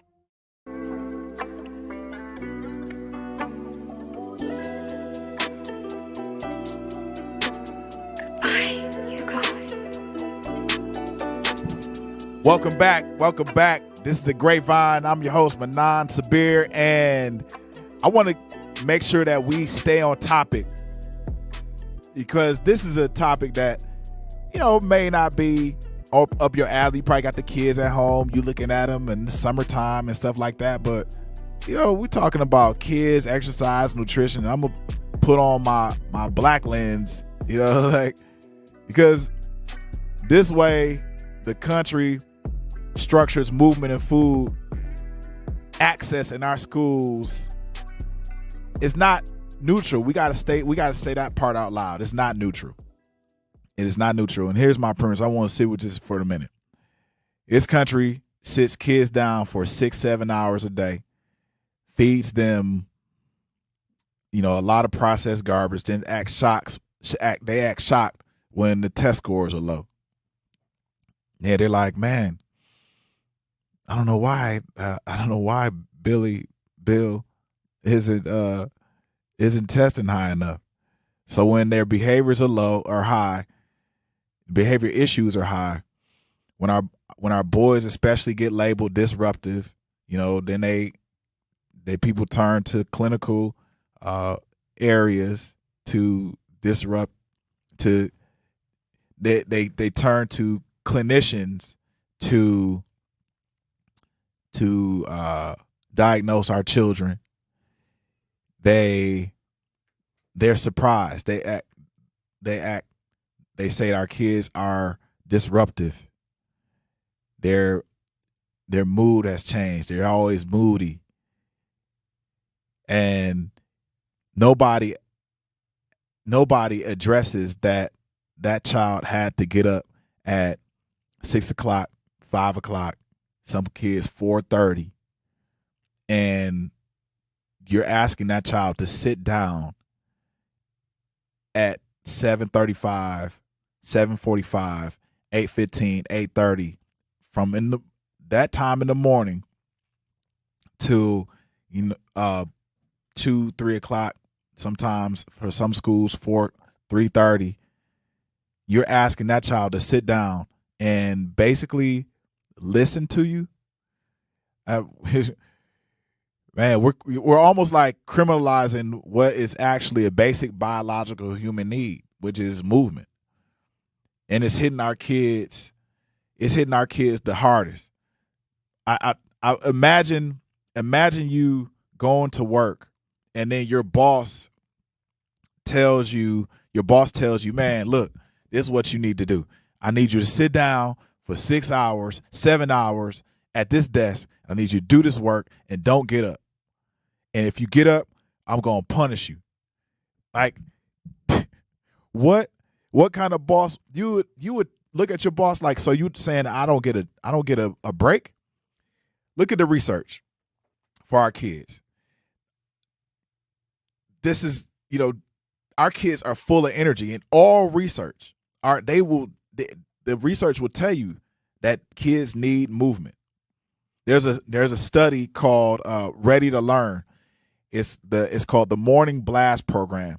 And so 15 minutes of physical activity before the first bell every single day. The result, test scores went up, physical activity went up, and kids' confidence in their own academic ability went up. In just 15 minutes before the first bell. So before the bell rung at 7:45 for some kids, 8:15, 7:35, 7:45, 7:35, 7:45, 8:15, 8 o'clock, whatever it is, right? Before the first bell rung, guess what? That teacher or the school would make the kids do physical activity, boosting their endorphins. So the other studies back this up across the board. And I've seen, I remember a school in Pittsburgh, and also there was a school in Milwaukee that did that. And I forget the name of the school, but it went defunct. But it was a school in Pittsburgh that went viral for standing their kids up, doing, physical activity prior to the first bell. And they noticed that this happened. They noticed that there were less fights. There were more. There was much more camaraderie amongst the kids. All of that. So there's a lot of studies that back this up, and you guys have to remember, before school physical activity programs lasting 14 to 16 weeks consistently show improvement. So these types of programs consistently show improvement in math and spelling. So movement, and you can see that even with your kids. If you wake your kids up and they get up and they dancing and they're, you roughhousing with them, and then you send them to school, man, they are going to have a fun time at school. They're going to have a really fun time at school. So movement before instruction improves attention, concentration, and even like basic arithmetic. And this is just not a one-off. This is a pattern researchers keep finding over and over again. So here's my other question for this city, for this country. If we know this works, why is gym class one of the first things that gets cut when the budgets get tight? Why is gym class the first thing that gets cut when the budgets are tight? Why are we removing the exact thing, the exact thing the research says helps kids learn? Then you can look at the class size. You can look at the class times and actually be able to cut some of the class instructional time and down, because the kids are learning at a faster clip. It's really basic. The more exercise you get, the more elastic your brain is. And our kids they're elastic individuals, and they need as much elasticity as possible. So this ain't a strategy. This is more like, do they need more academic time?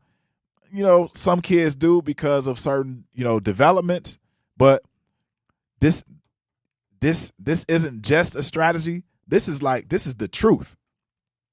So let's think about kids on a global level. They said in Finland, it's law they put into law. And that's what I'm asking parents to do. Like, talk to your school official, talk to the principals and whoever else is in charge, the administrators and the common council people and the order people, and like put the pressure on them to really look at some of the other comparative studies in the world for your kids. This is for your kids. So is it law? It's law in Finland that kids get 15 minutes of outdoor recess after 45 minutes of instruction. Like, that's unheard of. Hey, look, hey, y'all, it's 45 minutes, bing. Y'all need to go outside, or boom, let's do some exercise. If it's raining or whatever, it's snowing, let's do something. Let's get outside. Let's stay inside, but let's do what we need to do. But in comparison to what the Finnish kids are working with, our average is 27 minutes. 27 minutes. So kids in Finland get at the very max 75 minutes per day, and our kids are getting 27 minutes per day. That's an atrocity. We're failing our kids at the systemic level. We're failing our kids at the systemic level. One, because we have administrators that are probably, and I'm going to call some of these administrators out, that are probably ain't doing the same thing that they want these kids to do. They probably not. You want the kids to cut out recess and you going to the gym after your work hours, or you not in shape, so you rather poo on the kids getting up out of their seats and doing some jumping jacks, push-ups, sit-ups, stuff like that, running in place.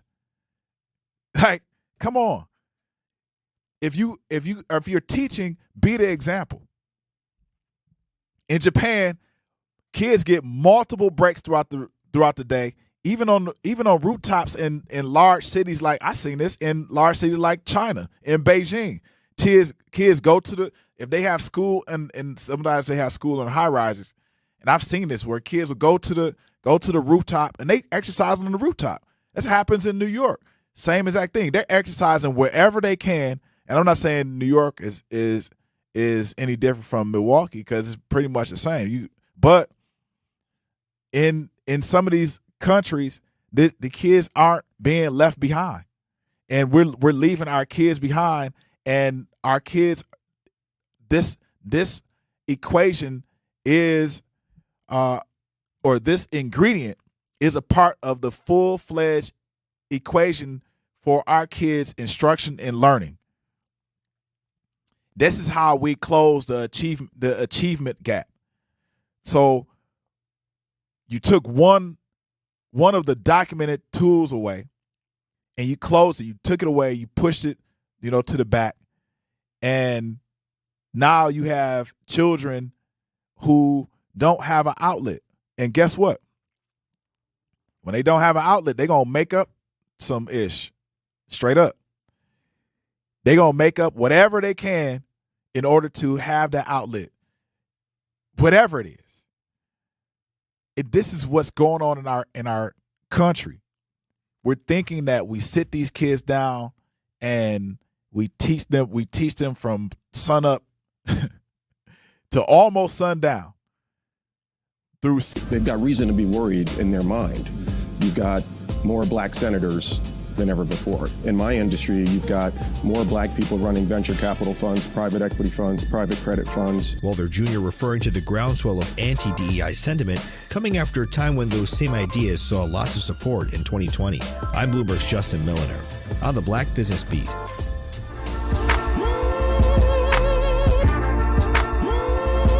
Woo! Welcome back. We're picking some more grapes. This is the Grapevine. I'm telling you right now.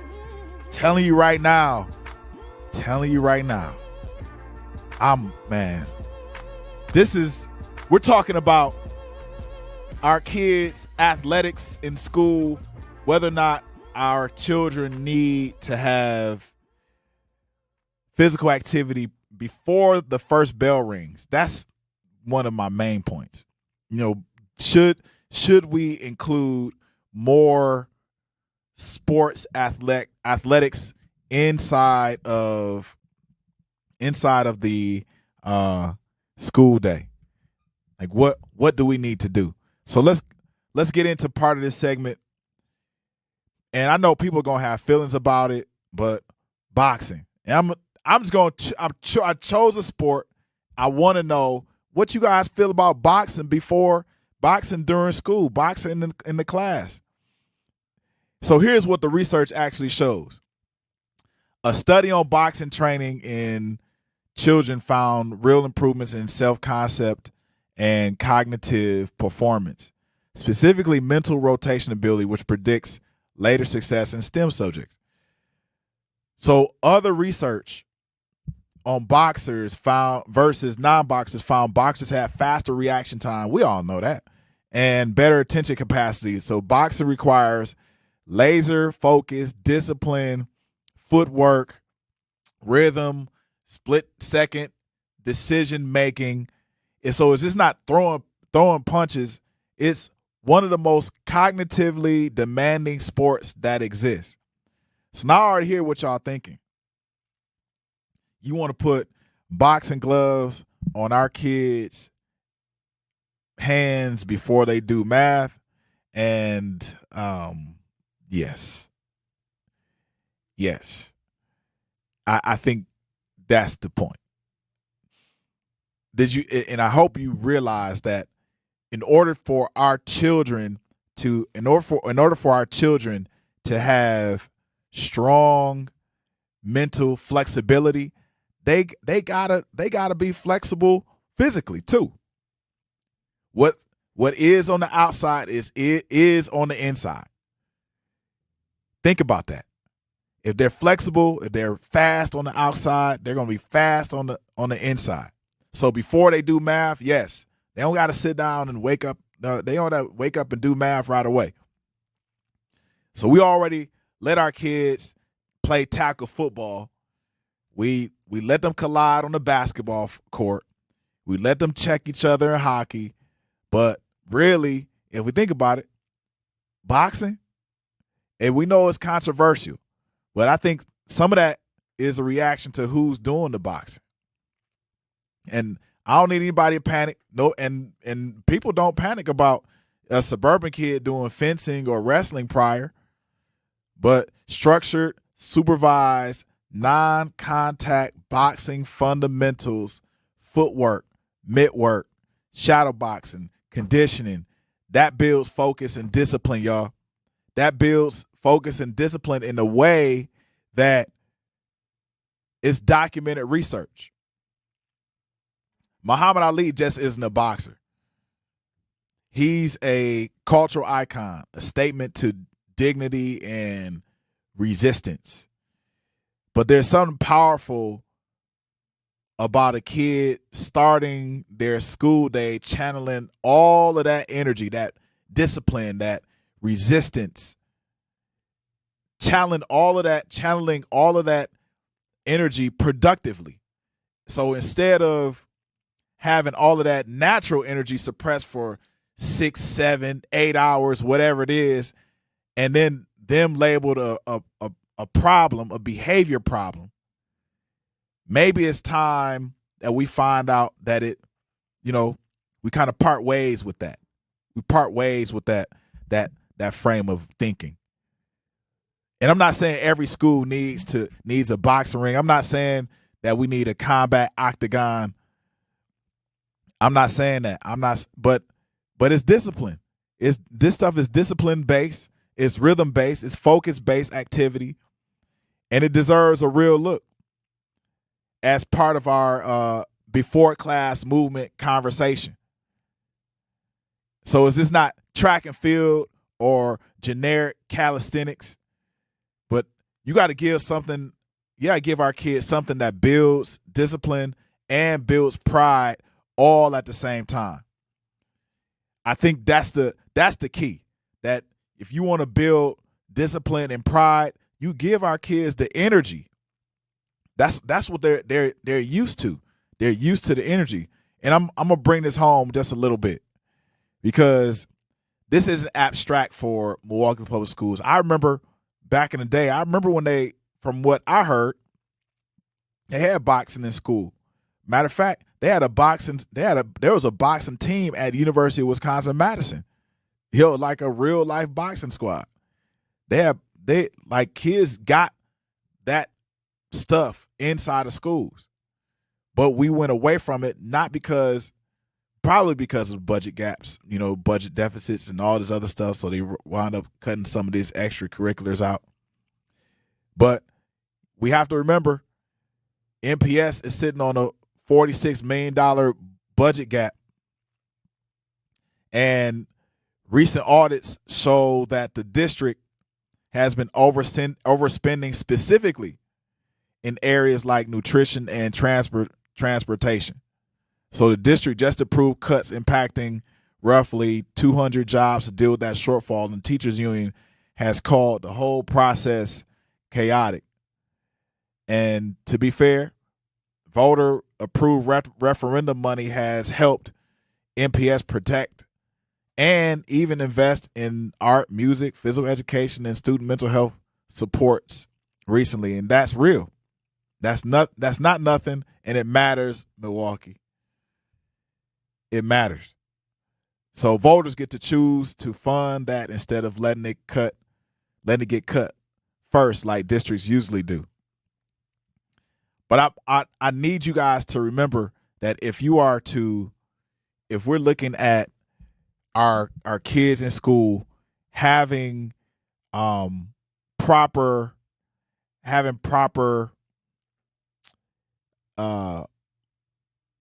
exercise and a method and a model to lean on in order to have strong academic prowess and showing, then this is one of the best ways to do it, from my opinion. I mean, you look at Japan, and a lot of kids walk to school. Schools emphasize nutritious lunches, and they got physical activity that's built into their school daily routines. And so in many countries, movement isn't viewed as something you earn after finishing your work. Like, man, when you finish your work, you're gonna be all right. You're gonna be all right. Yeah. Then I'll send you outside. You can go outside. No, it's not. It shouldn't be a reward. It should be built in so the child can succeed. Not a reward for finishing something that they may not be able to finish because the child does not have the elasticity to finish that particular job. So allow them to get up, move around, work that thing off, and then go and do what they got to do. It's energy. That's all it is. Energy in, energy out. So what if MPS became America's healthiest school district? That's why I want that. And I want to dream for a minute. I want to dream. Imagine Milwaukee becoming nationally known, not for struggling schools, but for becoming the healthiest school district in America. Imagine school having morning walking clubs. They stretching before first period. Like, yeah, this is basic stuff, right? The brain stretching before first period. The brain breaks down between classes. You got yoga.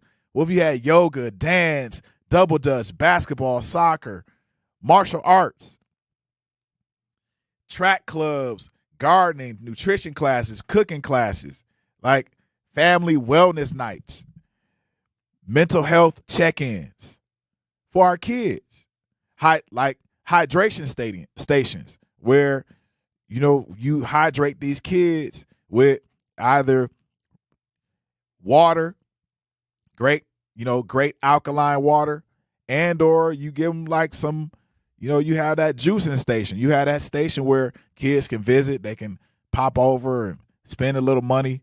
Boom. Then they'll be able to do what they got to do. That's all a part of making our kids healthier, allowing them to see what you're Beating in rhythm to the world you've created. But every time you drive after drinking, the music gets drowned out. Your life sounds pretty great. Don't let a buzz ruin it. Buzz driving is drunk driving. Don't drive buzzed. A message from NHTSA and the Ad Council.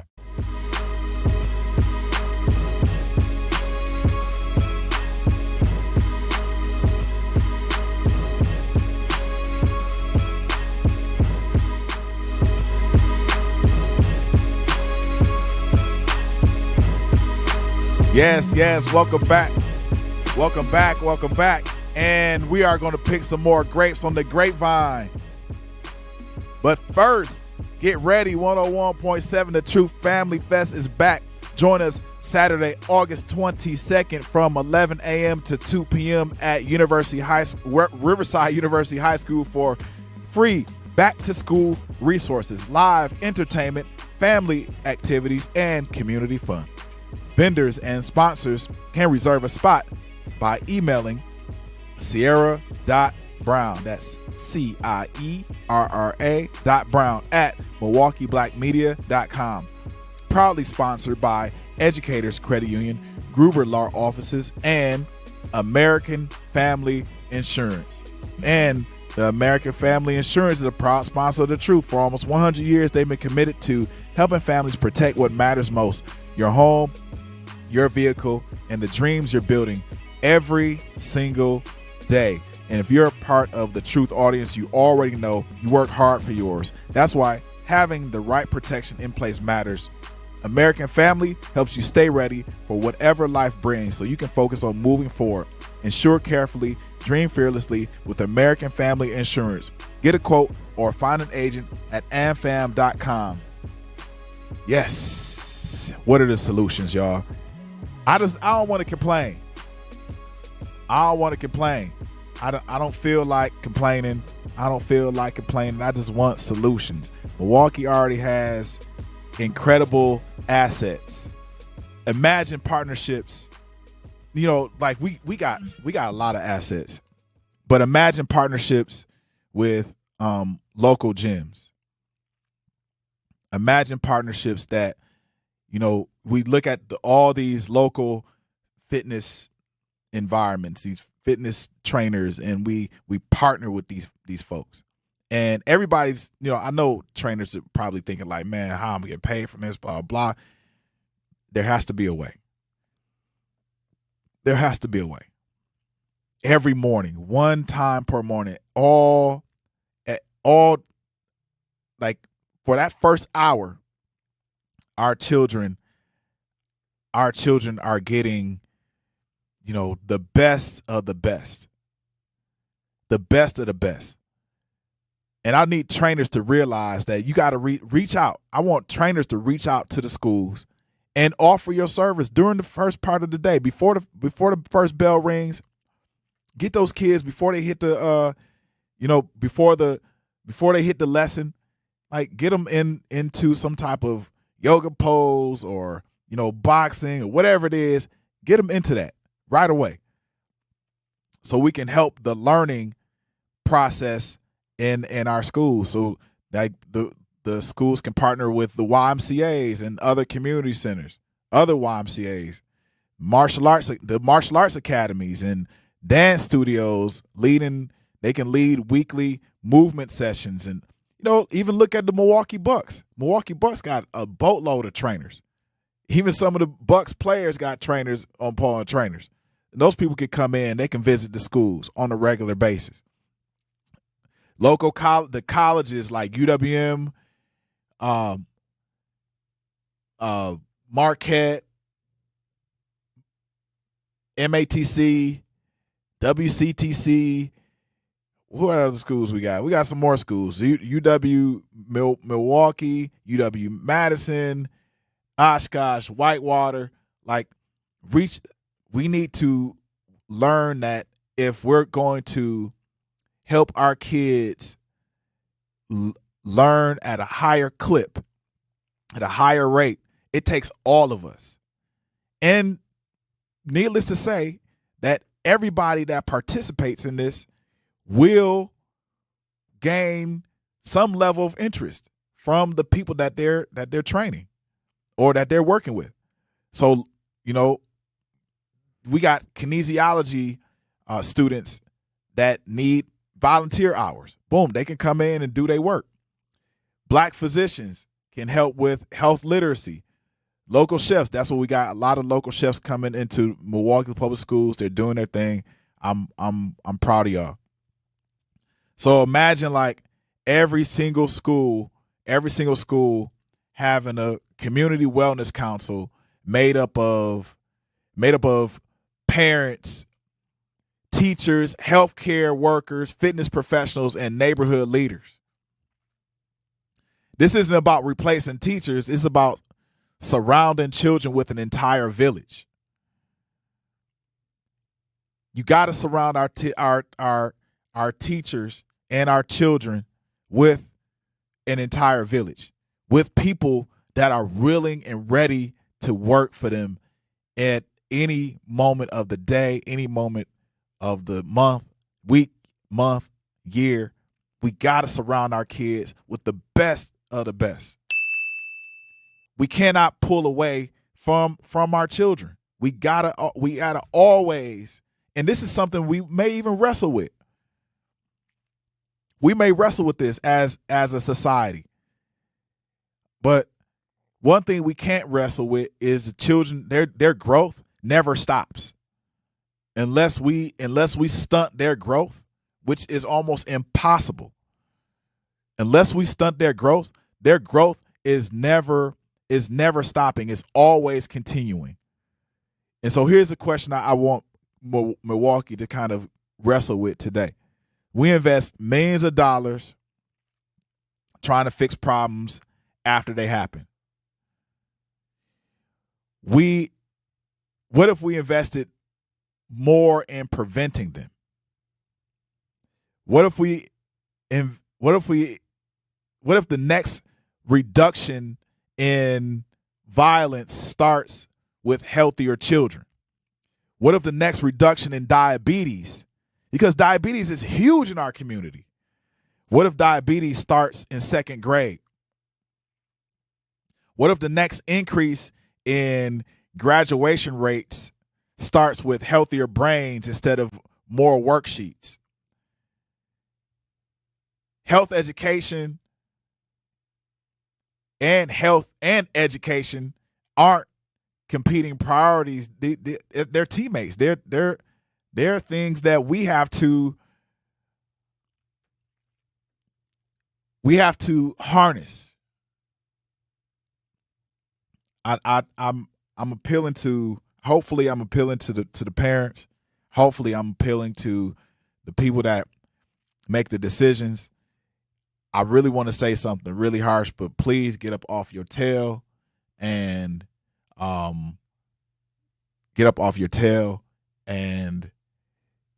make it happen. Like, administrators, if you are admittedly and irresponsibly being lazy, please be honest with yourself and get our kids up and moving. This is of utter importance. This is a national emergency. So where I want to land this is, especially in Milwaukee, we have the research, movement before class works. Other countries that outperform us have built their entire school day around that truth. They built their entire school day around that truth. And by law, literally in some cases, like Finland, where they tell the people that they need a break after 45 minutes, a recess break after 45 minutes each learning area. So after each learning area, which is 45 minutes, they take an actual recess break. They go outside. So we have a sport, which is boxing. You can do kickboxing, whatever it is. I just chose boxing. That's a part of our cultural fabric. And the research says that these sports, they build elasticity. They are the type that builds focus and discipline, yet it's treated like a controversial idea, and it can't be.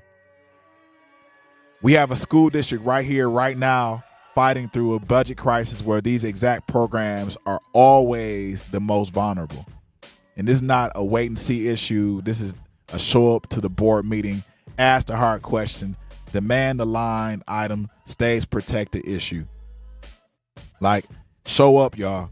Our kids' bodies and their minds are not separate problems. They're not separate on budgets. Our kids are one child, and we need to start funding the budgets like our children are just one child. And that's the Grapevine. I'm going to tell y'all to stay moving, stay informed, and more than likely, we're going to see you next time. Let's be out.